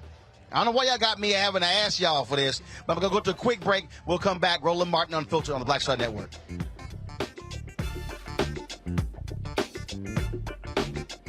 I'm Deborah Owens, America's Wealth Coach, and on the next Get Wealthy, what do the ultra wealthy know that most of us don't? Well, the truth is that there is financial exclusion, and unfortunately, far too many Black folks haven't had access to this knowledge, and that's exactly what we're going to talk about on our next Get Wealthy with Melinda Hightower, a banker who's doing something to share exactly what you need to do to make it into the high net worth status. They weren't just saving just to save, they were saving for a purpose. That's right here on Get Wealthy with me, America's Wealth Coach, only on Black Star Network. We're all impacted by the culture, whether we know it or not. From politics to music and entertainment, it's a huge part of our lives, and we're going to talk about it every day right here on The Culture with me, Faraji Muhammad, only on the Black Star Network. Hello, everyone. It's Kiara Sheard. Hey, I'm Taj. I'm Coco. And I'm Lily. And we're SWV. What's up, y'all? It's Ryan Destiny, and you're watching Roland Martin Unfiltered.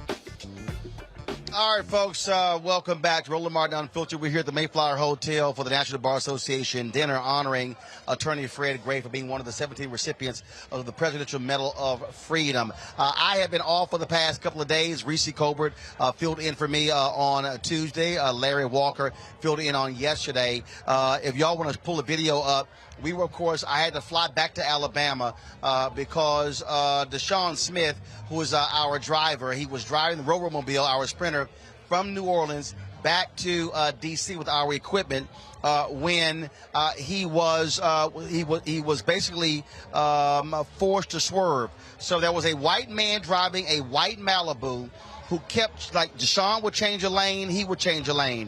Deshaun would change a lane back, he would change a lane back. It's kept going back and forth. Folks, if y'all could go ahead and play the video, if you have that. And so Deshaun said that he decided to back off, allow this guy to go forward. And what this guy did was something that was just absolutely heinous. So what he did was he actually pulled up alongside Deshaun, looked at him, smiled, jumped in front of him, and then slammed on his brakes, causing the Deshaun to swerve. And the sprinter flipped over, y'all, flipped over 7 times. Chad Washington, who was driving our other SUV from behind, Chad said he actually thought Deshaun did not make it. If y'all go to my YouTube channel, y'all can go to my Facebook page, y'all can pull a video up, y'all, not show these photos. Come on now, it's a video show. You'll see the video when we arrived on the scene yesterday to actually see it. And so is significant. So you see all the damage. The Robomobile is totaled. It's completely totaled. Now, all these folks, I posted something on Instagram, and the folks have been talking about, oh, y'all were underinsured. No. When we insured the vehicle, we could only insure it up to $125,000. It cost $195,000. They would not allow us to insure it for more. And so, yes, we looked at gap coverage and all that sort of stuff. That was a deal. So there's a black upfitter company out of Atlanta. It's the only black upfitter company in America. We are talking with them right now. We're designing our next sprinter. They put a rush order in. They contacted Mercedes. Mercedes has looked at what happened here. And, in fact, their engineers are studying our video saying that there are safety features exactly what they were supposed to do, because what happened was when it was impact, all of the airbags in the driver's cabin, only Deshaun was in the sprinter, they all came out and pretty much created a cocoon around him, and so he was able to walk out through the front window. He suffered contusions on his body. His thumb was injured, but that was it. That was it. We got him, yes, he came out of the hospital later that day. We got him yesterday. We went down to Birmingham. We got all of our equipment out of the sprinter. We got to be in Birmingham in a couple of weeks for the SWAC Media Day. So Sheila Smoot, former journalist, we left a number of our items with her. We then loaded the other SUV back. They drove that back. We didn't want Deshaun flying because of a concussion issues. And so we didn't want him flying because we could have swelling in the brain. So Deshaun is back. Chad is back. We're so glad that they are well. But y'all see the level of damage to the vehicle. It is completely destroyed. And so we are working right now to get a second one. And so I want to thank all of y'all, folks in Alabama, folks in Louisiana, people all around the country. They've been calling. They've been texting. Folks were stopping me in the airport yesterday, out at the White House today. Folks were stopping me there. People had heard about it. And so we appreciate everybody. And like I posted on Instagram, we're going to have to, look, Obama is going to cost us probably another $75,000 to $100,000 to pay for a new one. And so that's what we have to do. I have people talking about, what about all the advertising money? Bottom line, y'all, nobody budgets all of a sudden have to drop another $75,000, $100,000 on a vehicle that we only got 18 months ago. So, again, I just want to thank everybody for calling and texting. People have been commenting on all of your prayers. We certainly appreciate it. Look, equipment can be replaced. We've got to replace some of our cameras, other stuff, but you can't replace somebody's life. And so we certainly are glad that Deshaun is well. And again, and Erica, look, you understand how serious this is, the serious brain injury you suffered last year. And for him to walk out of that sprinter through the front window with just a slight concussion is indeed a miracle.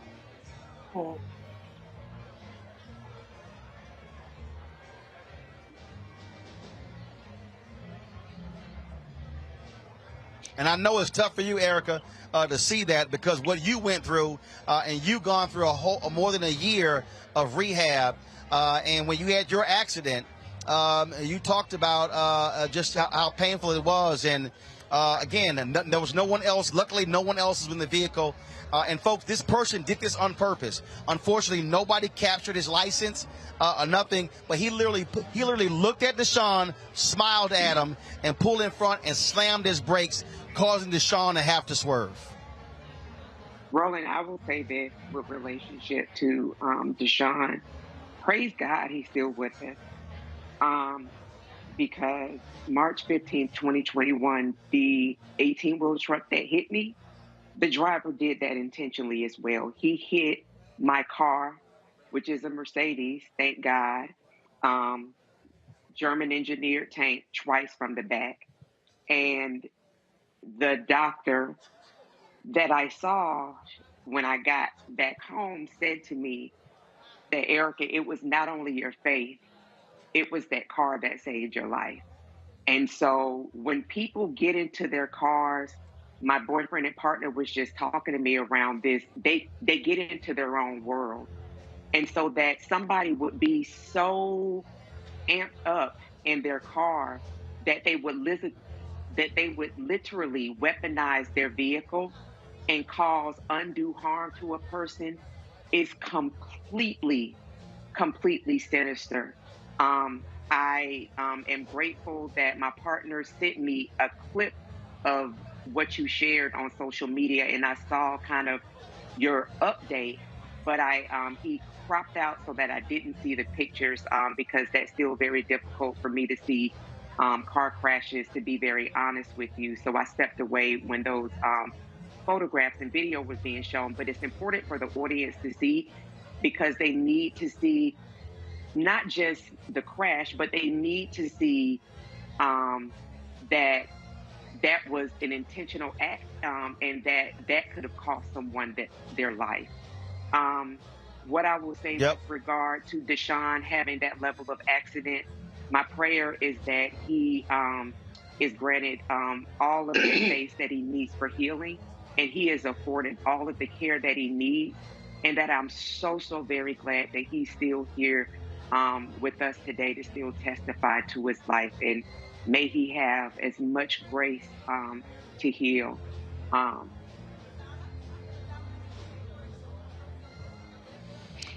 Reese, it's real interesting. I always got these haters out here, and they're like, he asking for money. Bottom line is here. We travel around this country covering stories nobody else covers. And the reality is there are going to be HBCU campuses we're going to. There are going to be places we're going. And I'm fully transparent. Somebody just posted on YouTube, Roland, I think full car insurance will cover your van. Please don't say you're raising money to get a new van. Just say you're raising money, bro. I found that to be misleading. Viewers are smarter. No, I'm telling you exactly why we're raising money. I'm very honest. I don't sit here in front because I'm showing our viewers what their resources are going to. Yeah, and y'all, that's what you took out of Roland's testimony, out of Deshaun's testimony, out of Erica's testimony, is Roland must be just trying to get some money. Go to hell, bitch. I'm so sick of y'all.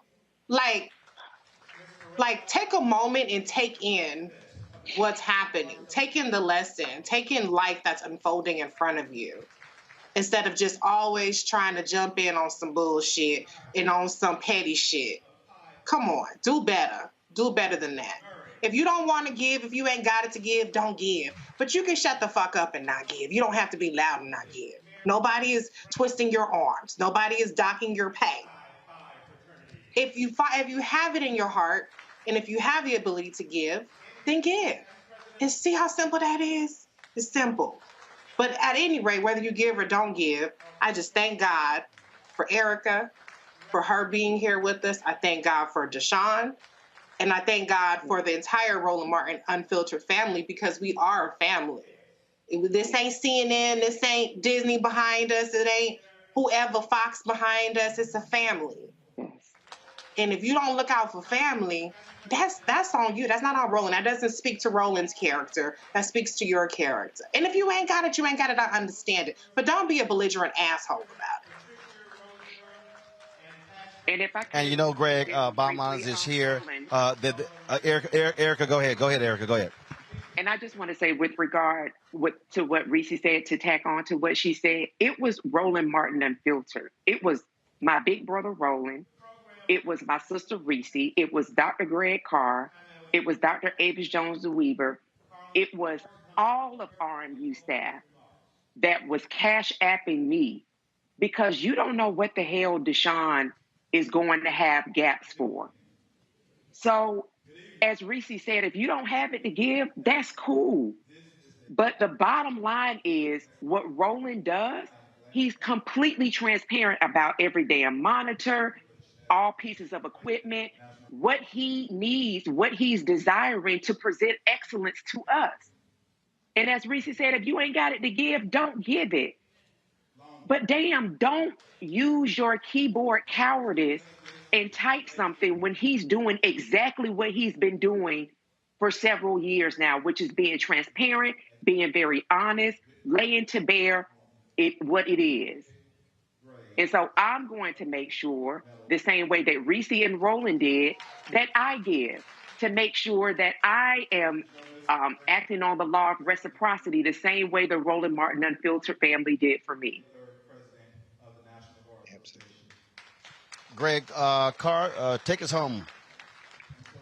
No, brother, all I can do is echo what Reese and what Erica have said. In fact, right now, here in Washington, D.C., there is a whole staff. You just got through transporting 12.5 of that staff to cover Essence Fest. And it was widely covered on CNN. It was in the New York Times. I saw it all over MSNBC. No, I didn't. But at any rate, that staff that you have has a graphic that they show near the end of every show with all the ways to give. And I'm sure they have it right there. They could put it up while I'm talking, I suspect, so that you don't have to ask them to do it. And I know they will because they are a crack staff. They're volunteers, of course. And Okay, yeah. And so all the shows on the Black Star Network, and it doesn't cost money to get launched over the top. Yeah. And then all the producers who work for the Black Star Network, I mean, they're obviously volunteers. No. I'm trying to think of who is actually volunteering. It might be the guy with the microphone who doesn't take a salary, who does speaking engagements, and who started a whole ass network out of his mind by working for years, long before he left those other engagements, whether it be CNN, whether it be TV One, with this in his mind, that this was the vision. And here we are at a watershed moment that has unfolded over the course of the last several years, including 2 of which was a whole ass pandemic. Now, to get to Savannah, to get to Georgia to help get the vote out, to get to Louisiana, to get all over the South, to go on location, to cover all the congressional hearings, to have people in front of cameras and streamed forever, permanently over all these platforms, and an archive that can be accessed at any time, it costs money. And so, in a minute, Roland, I hope, you'll remind us of how many people you have, whether it be Instagram, whether it be Twitter, whether it be Facebook, whether it be YouTube, combined across all those platforms. And I agree with my sisters. If you don't have it, don't give. I am going to put some money on it right now as soon as we get off as I get on a train and head to the Mayflower Hotel, because guess what? I did not see Fred Gray interviewed on CNN. I didn't see Don Lemon in that room today. I didn't see Rachel Maddow in that room. Since you want to talk about being such a feminist, why weren't you talking to Diane Nash? I'll tell you why. because you don't give a damn about Diane Nash. But let me tell you about Diane Nash. On the worst day of her life, it's better than the best day of your life, Rachel Maddow. And I'm not saying that because you're anybody to talk about. I'm just saying it because some of y'all think that white media is somehow the gold standard. Roland Martin, you have been and continue to be in those places where our people are. How many people wouldn't know Gary Chambers if you hadn't talked to him? How many people wouldn't know who Charles Booker? You was talking to Charles Booker before he blew up. You know what I'm saying?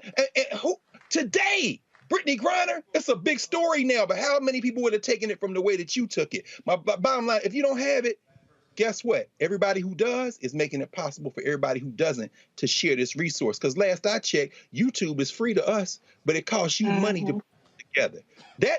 Look, man, that railroad bill should be retired by the end of this show.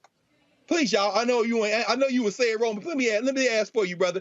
Please, team, sitting in that beautiful, and of course they don't charge you any rent. Wait, oh yeah, I guess they do. Put that graphic back up again. Do y'all see the Cash App? Do y'all see the PayPal? Do you see the Venmo? Do you see the Zelle? This is not the Black Star YouTube show, haters. This is the Black Star Daily Digital Network, Roland Martin Unfiltered, the flagship show. And for old folk like my mom and them was, who would write a check out in that precise machine handwriting, P.O. Box 57196, Washington, D.C. 20037-0196. Y'all do that. Let's retire this right now. It should be a new railroad bill completely paid for by the time. And I should end with this, Roland. Did you say it's a black-owned company? Let me tell you about Roland Martin. While y'all talking about this black empowerment and running out and giving your money for tennis shoes and the latest this and that and letting your master have your last dime. Roland Martin looks for black people. Go to his studio. Black art. Black people hung the lights. Black people stringed together electronics. Black people all over the walls. He done found a black company to replace it. So guess what? By the time that thing comes here, now not only should it be paid for, we ought to have another reserve $200K to pay for that. Brother Deshaun, he your brother.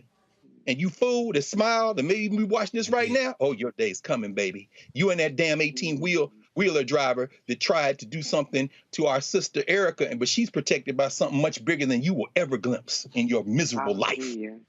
So y'all put this on. Well, folks, well, I certainly appreciate it, Greg, Reese, and Erica. Thank you so very much. I'm about to hop off. I have to go MC this program, and we'll be live streaming this event. Only the Black Star Network is here. Nobody else is here, and y'all make that happen. Folks, I'll see y'all tomorrow. Take care. Holla.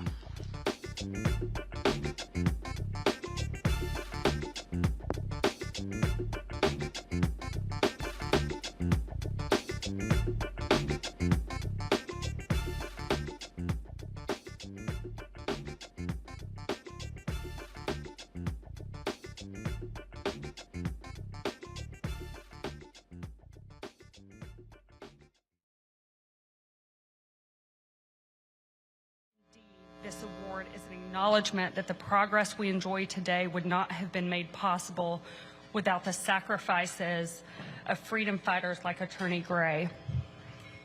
I join the National Bar Association in congratulating Attorney Fred Gray Sr. on his receipt of the Presidential Medal of Freedom.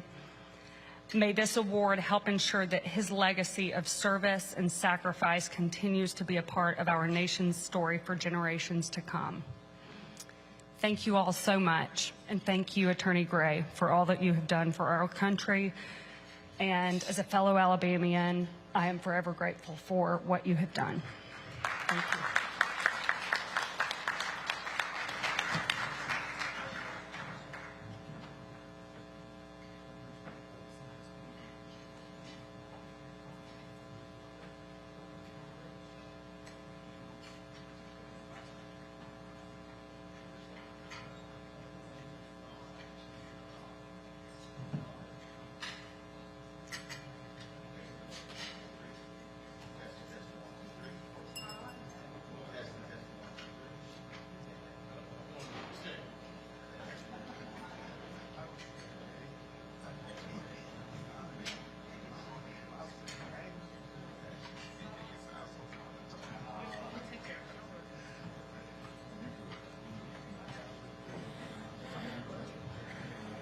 Ladies and gentlemen, while we are setting up the mic for the fireside chat, I would like to welcome to the dais past President Ben Crump.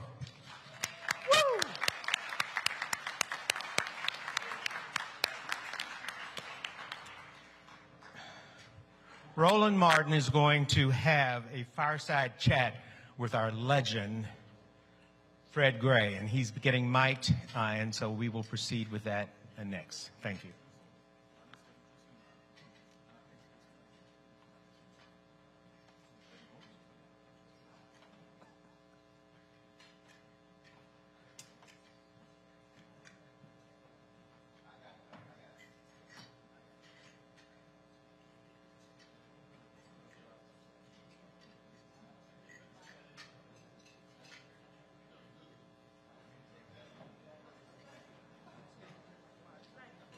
Take that long. You got it, Doc? All right. Are we on? You got us on? There we go.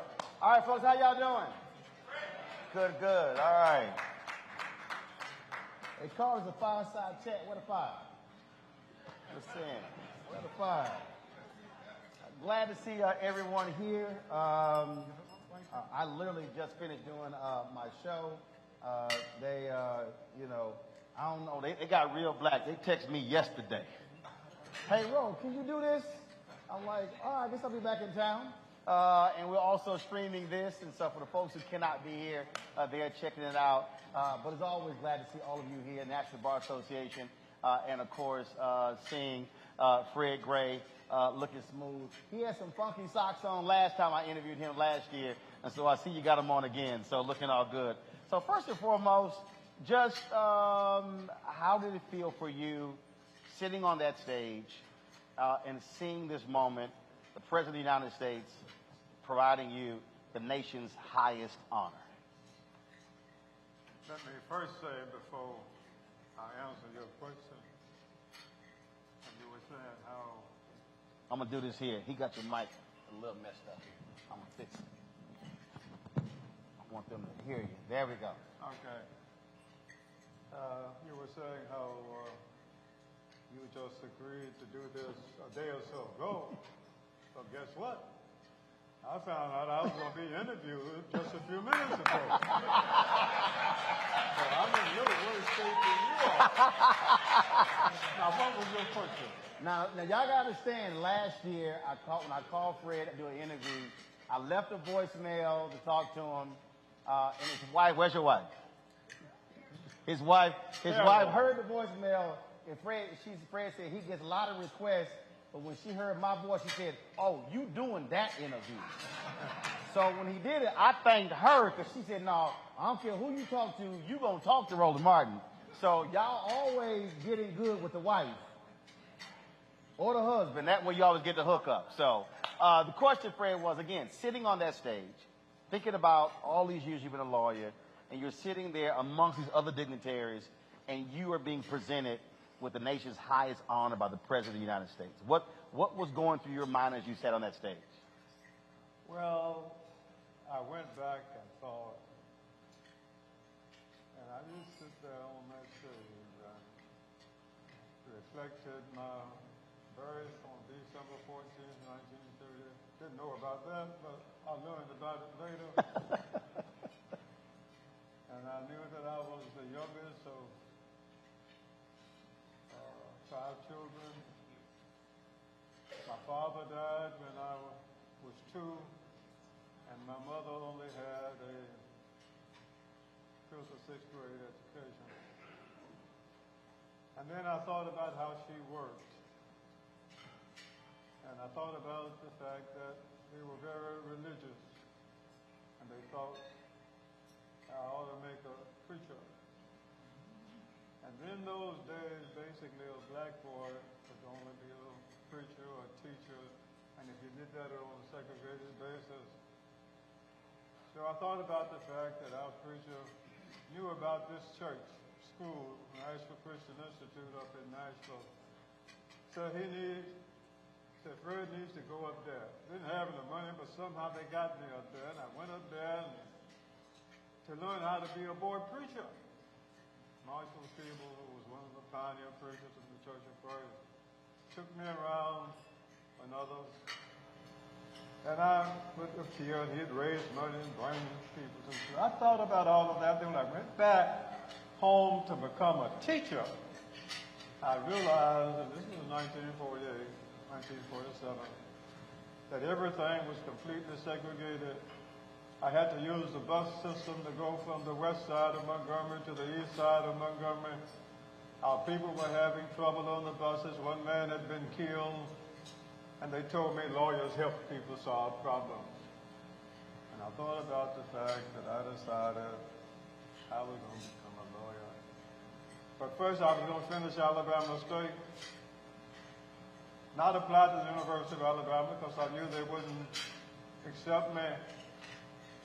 Go to law school, accept some funds that the state of Alabama made for black boys and girls when not at the black schools, black colleges at that time. And then I went to Case Western Reserve University. All of this came across my mind. And in 3 years, I finished, stopped by Columbus and took the bar exam. A month later, took the Alabama bar exam, and on September 7th, 1954, I was licensed to practice law. I'm now ready to do what I had planned to do, and that was to destroy everything segregated I could find.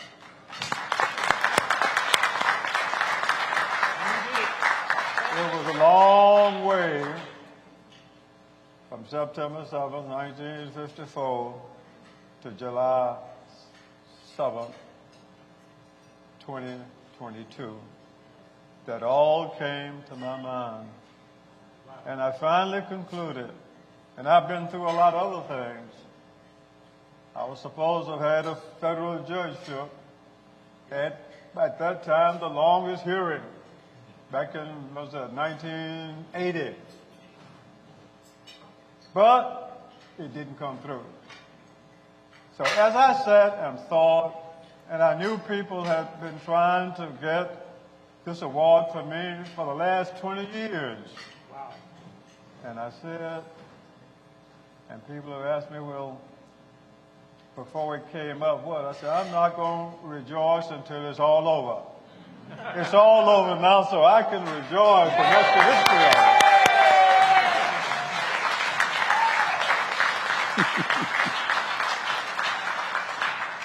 You just said that you wanted to tear anything down that was Jim Crow.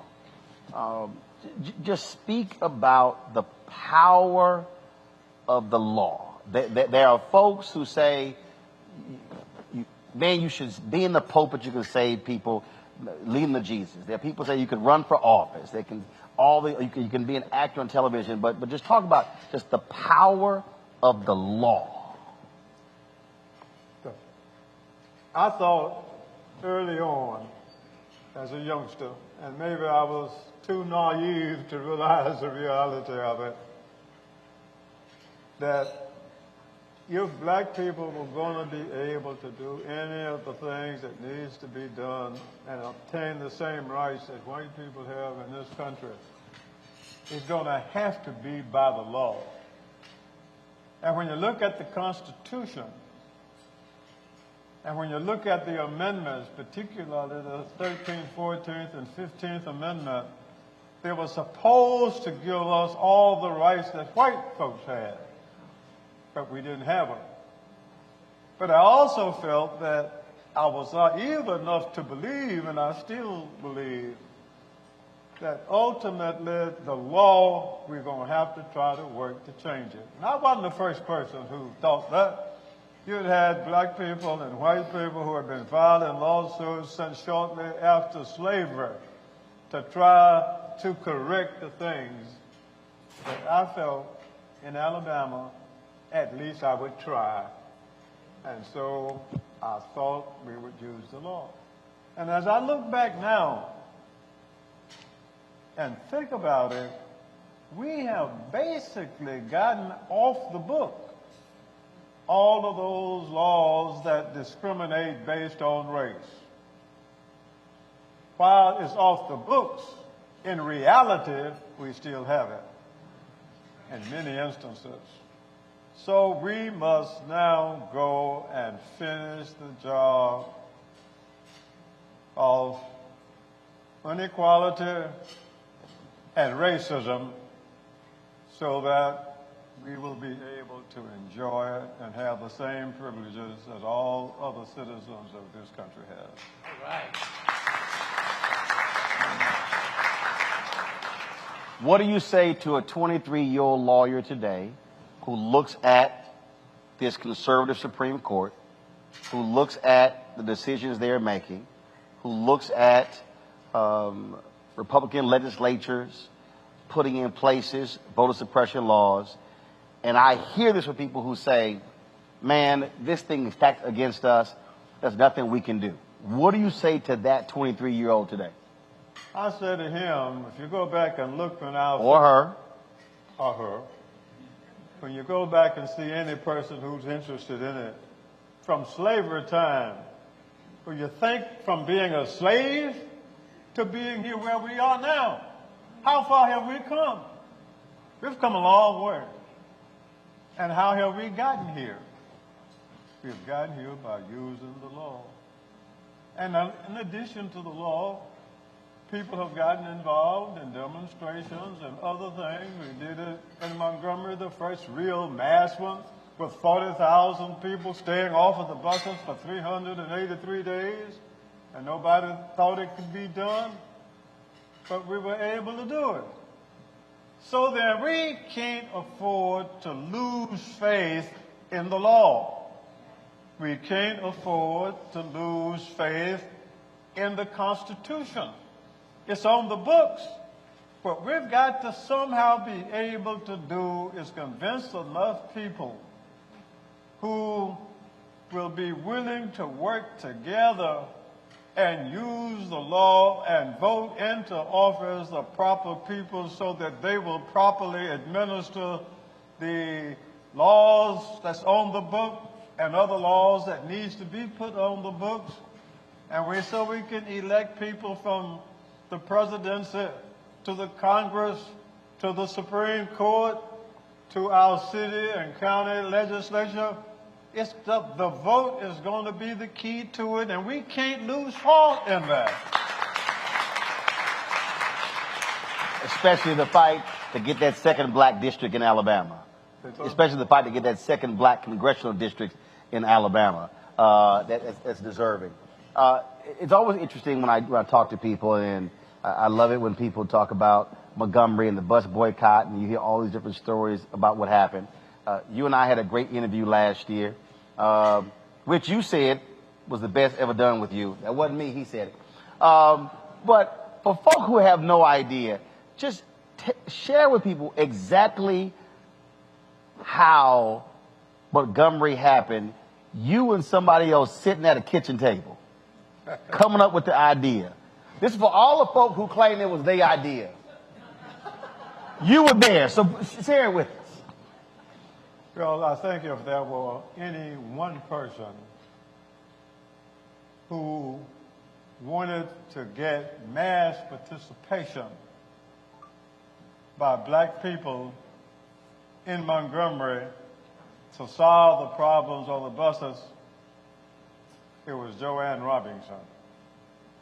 Now, Joanne Robinson was a professor of English at then Alabama State College for Negroes, now the Alabama State University.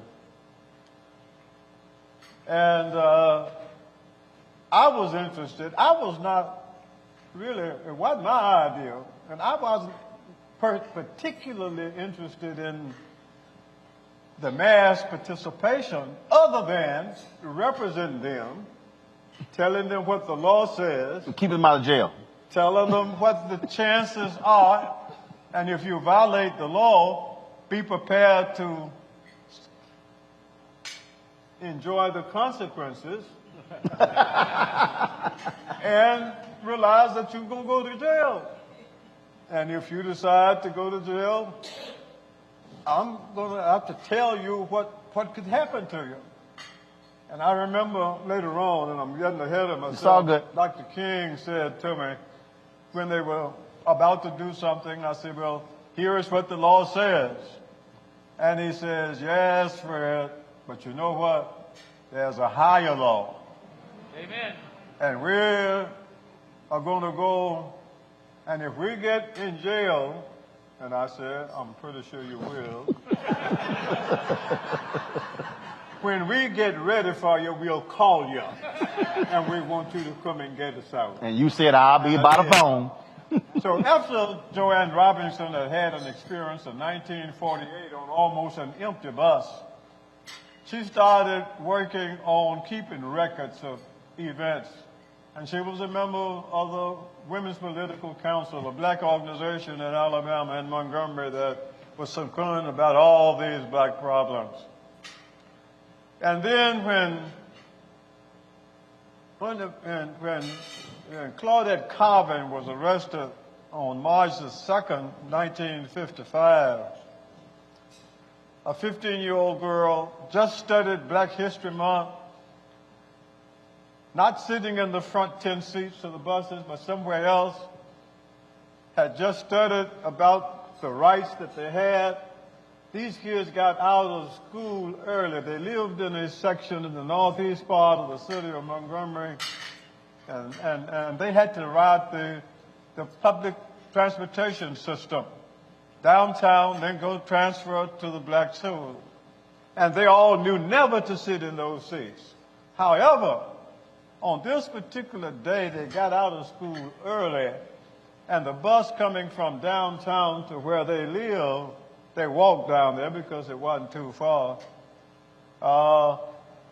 More white people were on that bus than usual. But when they got on first. They weren't sitting in the first seats. As a matter of fact, Claudette was sitting in the seat right before the back door. So there was 2 seats, rows of seats in between. And when white people came on and the driver asked her to get up, she says, I'm not sitting in the white section, I'm not violating the law, and I'm not going to get up. They literally had to drag her off. She didn't know anything about Fred Gray. She called her pastor. Her pastor called E.D. Nixon. E.D. Nixon, who was Mr. Civil Rights, called me, said, you need this lawyer, and I represented her. And I thought, and I raised my little objections and saying that this is an honored student, Judge. He's not a rabble-rouser, not trying to violate the law, wasn't sitting in the first 10 seats. I said, what they were trying to do is enforce the segregation laws. Judge Hill listened to me very respectfully, and as soon as I got to, he said, I found her to be a delinquent, and put her in the custody of her parents, and she doesn't have to make any kind of reports. So what did you do? She didn't have to do anything, just don't get in any more trouble. Joanne, I was sorry about the fact that I wanted to appeal the case and did appeal it, but Joanne Robinson arranged a meeting with the bus company officials and the city officials, and they said they were sorry about what had happened, but that what they would end up doing, they wouldn't happen again.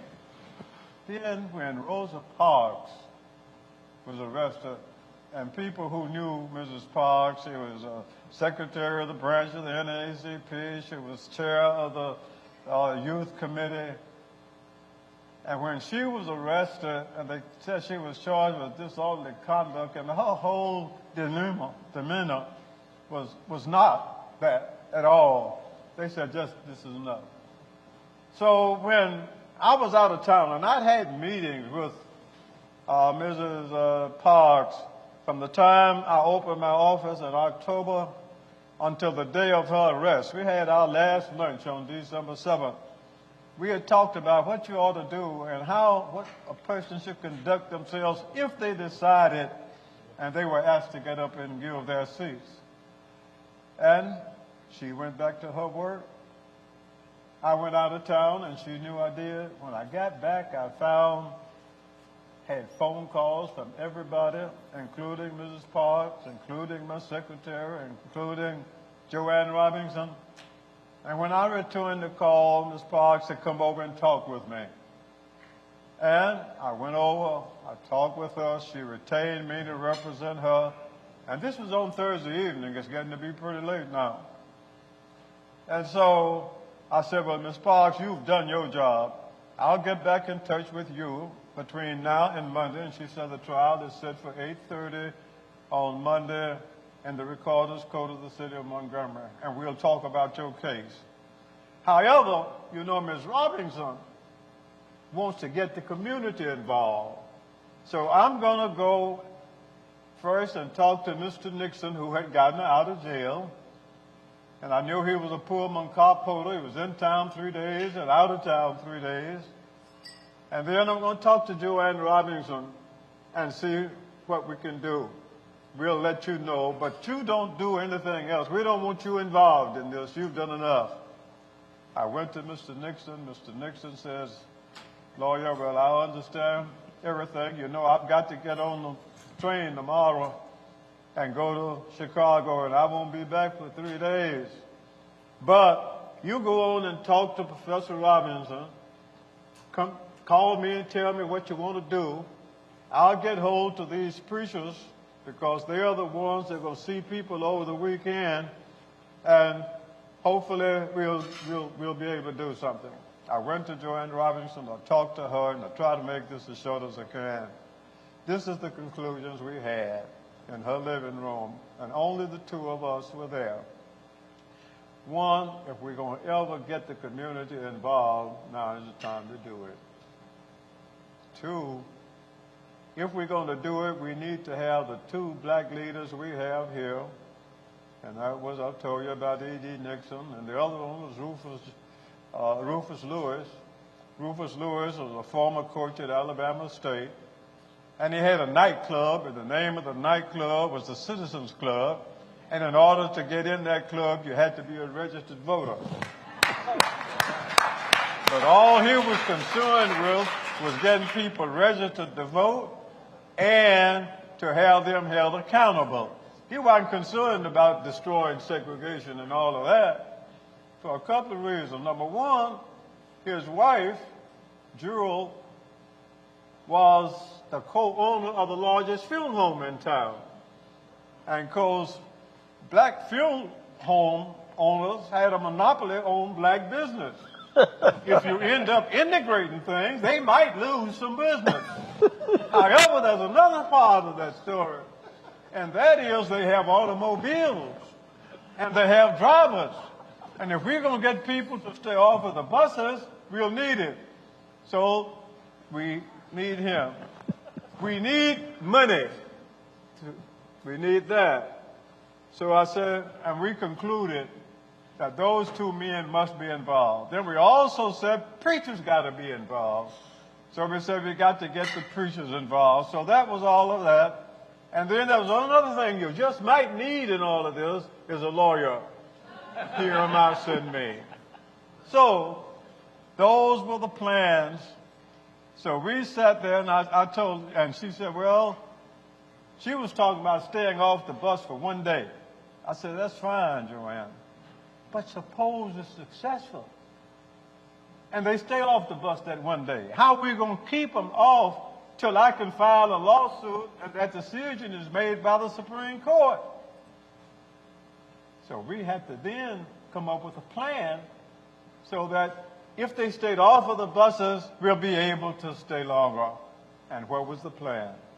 The plan was that she was going to get some leaflets out, tell people another black person has been arrested, and we want to stay off of the bus as a protest on the day of her trial on Monday. And then we'll meet at the church and decide where we go from there. So then I told Joanne, I said, and she says, we got to get a spokesman, somebody who can keep us together during this period of time that we stay off. She said, well, I tell you who that is going to be. It's going to be Martin Luther King, my pastor. One thing about he hasn't been involved in any civil rights work. He doesn't know anything about it. He's new in town. He's new in town, only been here about a year. So he doesn't have any followings other than his little small group of people at Dexter. But he can move people with words. I said, well, that's the man we need. So that's fine. I said, Joanne, let me tell you what we need. What a good job for E.D. Nixon was easy. He knew A. Philip Randolph, who was head of his labor union in New York. And if we make him the treasurer, A. Philip Randolph will raise some money, and that will help us get that done. Now, what you going to do with Rufus Lewis? His wife, Jewel, is co-owner of the largest funeral home in town. They have the cars, they have the drivers. You make him chairman of the transportation committee, and what happens? And you'll have the driver. We recommended that to the people. Now, Joanne worked for the state. So it couldn't be known that she was making these plans. And Fred Gray just got barred, would be unbarred before we could get barred good. So it couldn't be known. So we couldn't let it be known that we were doing this planning. So we planted the seeds and other people and didn't want the credit for it. And when the official meeting was taking place at Hope Street Baptist Church that night, after the people had stayed off of the bus and after Ms. Parks had been convicted, Dr. King was selected to be the spokesman. E.D. Nixon was selected to be the treasurer. Rufus Lewis was selected to be the chairman of the transportation committee. And a young lawyer just out of law school was selected to be the lawyer for the movement. And the rest of it is history.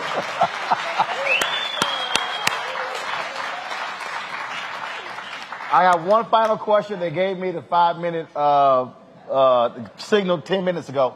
But deal with it. It's Fred Gray. out of all the legal things you've been involved in, and whenever I ask this question of entertainers, they always tell me it's a song most people don't like and never even heard about. What do you consider to be your greatest legal accomplishment? I consider every one of the cases that I tried and that the Supreme Court of the United States agreed with the philosophy or agreed with, in all of those were involving racial discrimination. I wasn't involved in these other forms of discrimination. They're fine. But all of those cases, from the buses to protecting rights in NAACP versus Alabama, or Alabama versus NAACP, to gerrymandering and Gomillion versus Lightfoot, to rights of students in St. John Dixon versus Alabama Board of Education, to the jury discrimination cases, all of these cases, and of course all of your school desegregation cases, because I filed cases that prohibited discrimination from kindergarten all the way to graduate and professional school. All of those cases are cases that I think did that job. And I will throw this one out. What was there was a case that you were involved in that dealt with one of the church denominations and African Americans and their money. What was that? There was a case you were involved in that dealt with one of these church denominations and black pension funds or something along those lines. Someone sent me an article. They said that you were involved in this case. I don't know if it was the Church of Christ or one of the denominations that you were involved in. Oh. That they said that was a very significant that people rarely talk about. Are you talking about segregation in educational institutions, private institutions? Mm-hmm. Is that what you're talking about? Because I have sued state institutions that discriminated against. I filed a lawsuit, and I don't know whether you're thinking about the one that we filed against David Lipscomb College in Nashville, which is a Church of Christ related school. And I went to NCI in Nashville for high school, which was a Church of Christ related school. And A.M. Burden, who was a rich white man in Nashville, supported both of those schools and supported Brother Keeble, who carried me around. And they closed our school and decided to make scholarships available to black students at David Lipscomb. And I didn't think that they should do that. And I ended up filing a lawsuit. I lost the lawsuit, but I went in on the final analysis. They gave me an honorary degree. And that school and David Lipscomb has been supporting the Tuskegee Human and Civil Rights Multicultural Center, which is the history museum in Tuskegee, Alabama, that all of you need to come to and all of you need to support. And that is what the men in the Tuskegee syphilis study wanted done. So all of these things kind of come together. And I may not have answered your question. You did. You answered it. You answered it. But you answered it. That David Lipscomb has contributed substantially for 5 years, a substantial amount.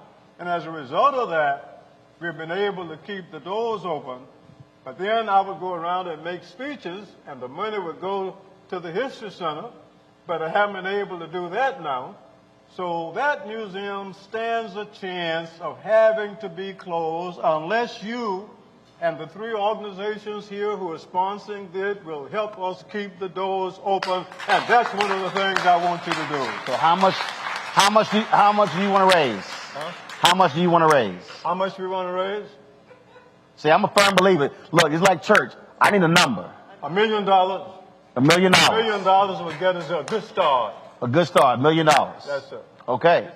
All right. Right. That's why I'm like, as in the words of Frank Lucas in American Gangster, I'm going to get that money. Good. $1 million. And so if somebody who's watching live stream, they want to support, where do they go? What's the website? Where do they go? Let me get a website. I have to get I'll look it up. I'll get a real type for you. We'll send it out there. So the target goal is $1 million. And so, Ben, you going to lead that? I'm going to lead it.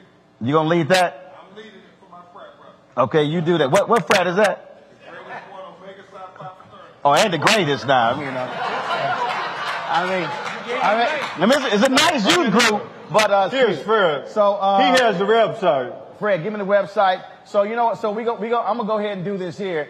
Since we're here. No, Fred, do this here. You get your phone with you. Stand right here. And so let's do this here. Are there commitments in this room right now starting at $10,000 for your museum? So what? No, I said, no, we start at 10, bro. This ain't my first rodeo. You know, come on now. Yeah, so what? What you got? Over 2 years? Huh? What? Over 5 years? Well, Hold up, Fred. What? as long as we can get some to keep it open right away. Cool. So what we do is we say 5-year commitment to raise $1 million. That's fine. Okay. Ben Crump, you in for 10? Okay, write it down. All right, here I don't play. All right. Where right here? I want you to write that down. All right, we got 10,000 here at this table here. I see Rodney for 10,000. Oh, that's 3 at 10,000. All right, anybody else? Anybody say 10? All right, 5,000. Level of 5,000. Well, first of all, Fred, put me down for 10,000. And this alpha, I don't need 5 years. All right, so we got 4 at 10,000. And then, okay, 5,000, 2,500, 1,000. All right, so I see a woman in the back. Hand her a card. I see Spencer. Hand him a card. I see the woman at this table. Hand her a card. I see 3 hands here. You have 5,000. All right, I see 2 hands here at 1,000. Say it again. 5,000. I need right here in the white. Right here in the white. Right here in the white. Right here, give her the card. Right here, give her the card. All right, anybody else at 1,000? All right, right here. Right here, Maurice Foster at 1,000. Gotcha, that's about 10, and I got about 4. Okay, fine. So we probably at about 80 or 90,000. So I'm gonna throw out 500. Let's get to 100,000. Who commit to $500? Just raise your hand. They'll hand you a card. I got a table here, one here, woman here, 2 here. Anybody up here? All right, right here. So we at about 95,000. So Fred, we almost at 10% of what your goal is. All right. All right. Let me say this. Final word from I got you, Doc. But I learned a long time ago: never let money lead a room. Fred, final comment. Go ahead, Fred. What I need you to do, I think he has a pad. Let's circulate the pad so that we can have your name and your contact information. Oh yeah, we handed them cards. They all got cards. They have cards to fill out. To put their name on it. And get back to us. Because see what you can do. If you do this, there are some major corporations over the country who will help us. There are some educational institutions who will help us. But I'm just so happy that we start here to show if these organizations have enough faith and confidence in me. That's right. And I've been a member of all 3 of them for a long time, almost ever since I've been a lawyer, and one before that time. Then they will know that we mean business. Absolutely.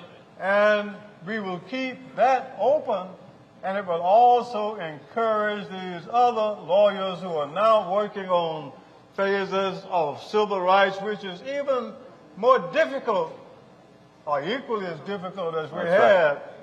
And if they know that those of us who are here who made this type of commitment, we could end up raising enough money so that we could even expand that museum so that it can do, and it does 3 things, so I can tell you all of it. 1, I told you, it's a permanent memorial for those men, and the federal government ought to help us.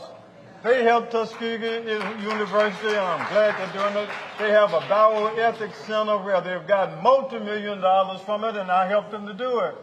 All we're saying is the federal government ought to also help the Tuskegee Human and Civil Rights Multicultural Center. As I sat up there in the East Room, the last time I was there is when Mr. Shaw, a participant in the study, said to the president, we've started this, we want a permanent memorial for it, and we want you to help him. and the president said, we're going to help you. But he thought he was talking about the bioethics center at the university, and it did. I wrote him a letter, and in bus ride, and in the Tuskegee Syphilis study, you see it, where I told the president, we appreciate what you're doing, we want that, but we also, the men were talking about, they didn't know anything about bioethics, but they know about a memorial, and he talked about it. That's what it is, and I appreciate it. All right. Fred Gray. Thank you. Ladies and gentlemen. Let's give Fred a round of applause. Thank you so much. And thank you, Roland. Thank you. For a great interview. Thank you, sir.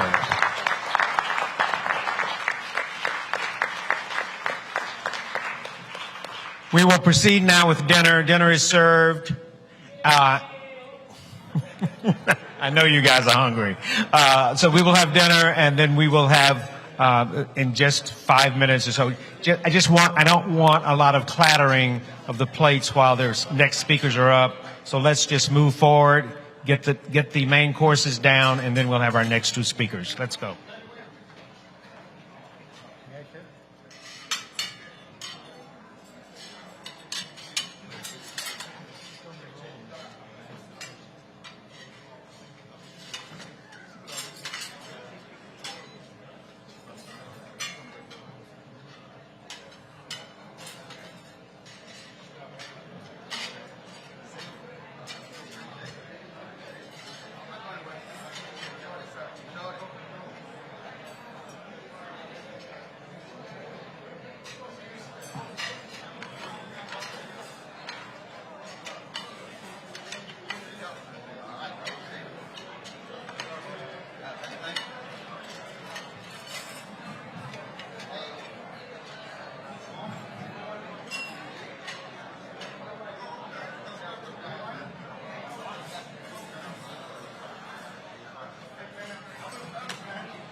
son. Real pleasure. Real pleasure. Good to be seen. Reverend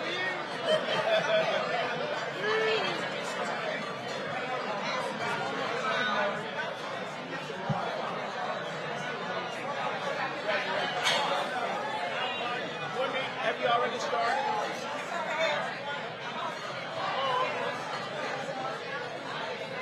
Well, Dwayne is a lawyer in Louisiana.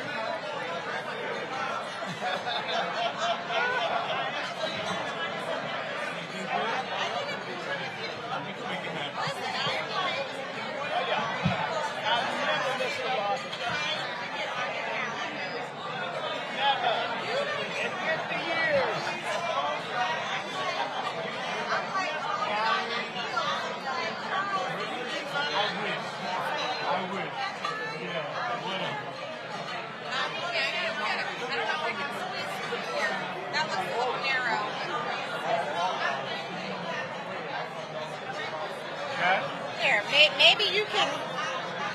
We'll use your arm. Cause I gotta give this to Terry and Jim. They can.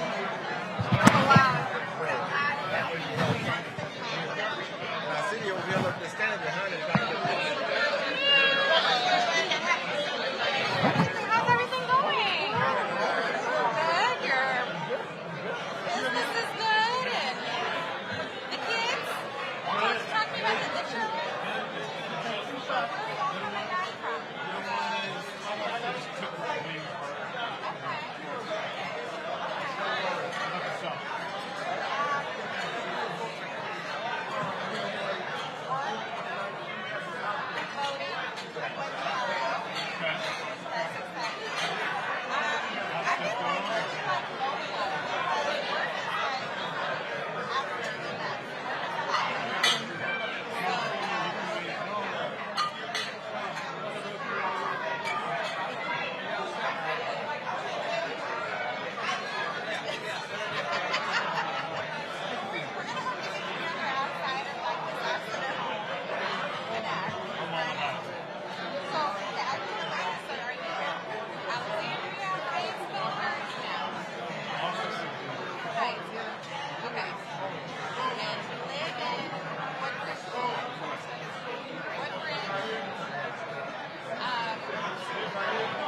going to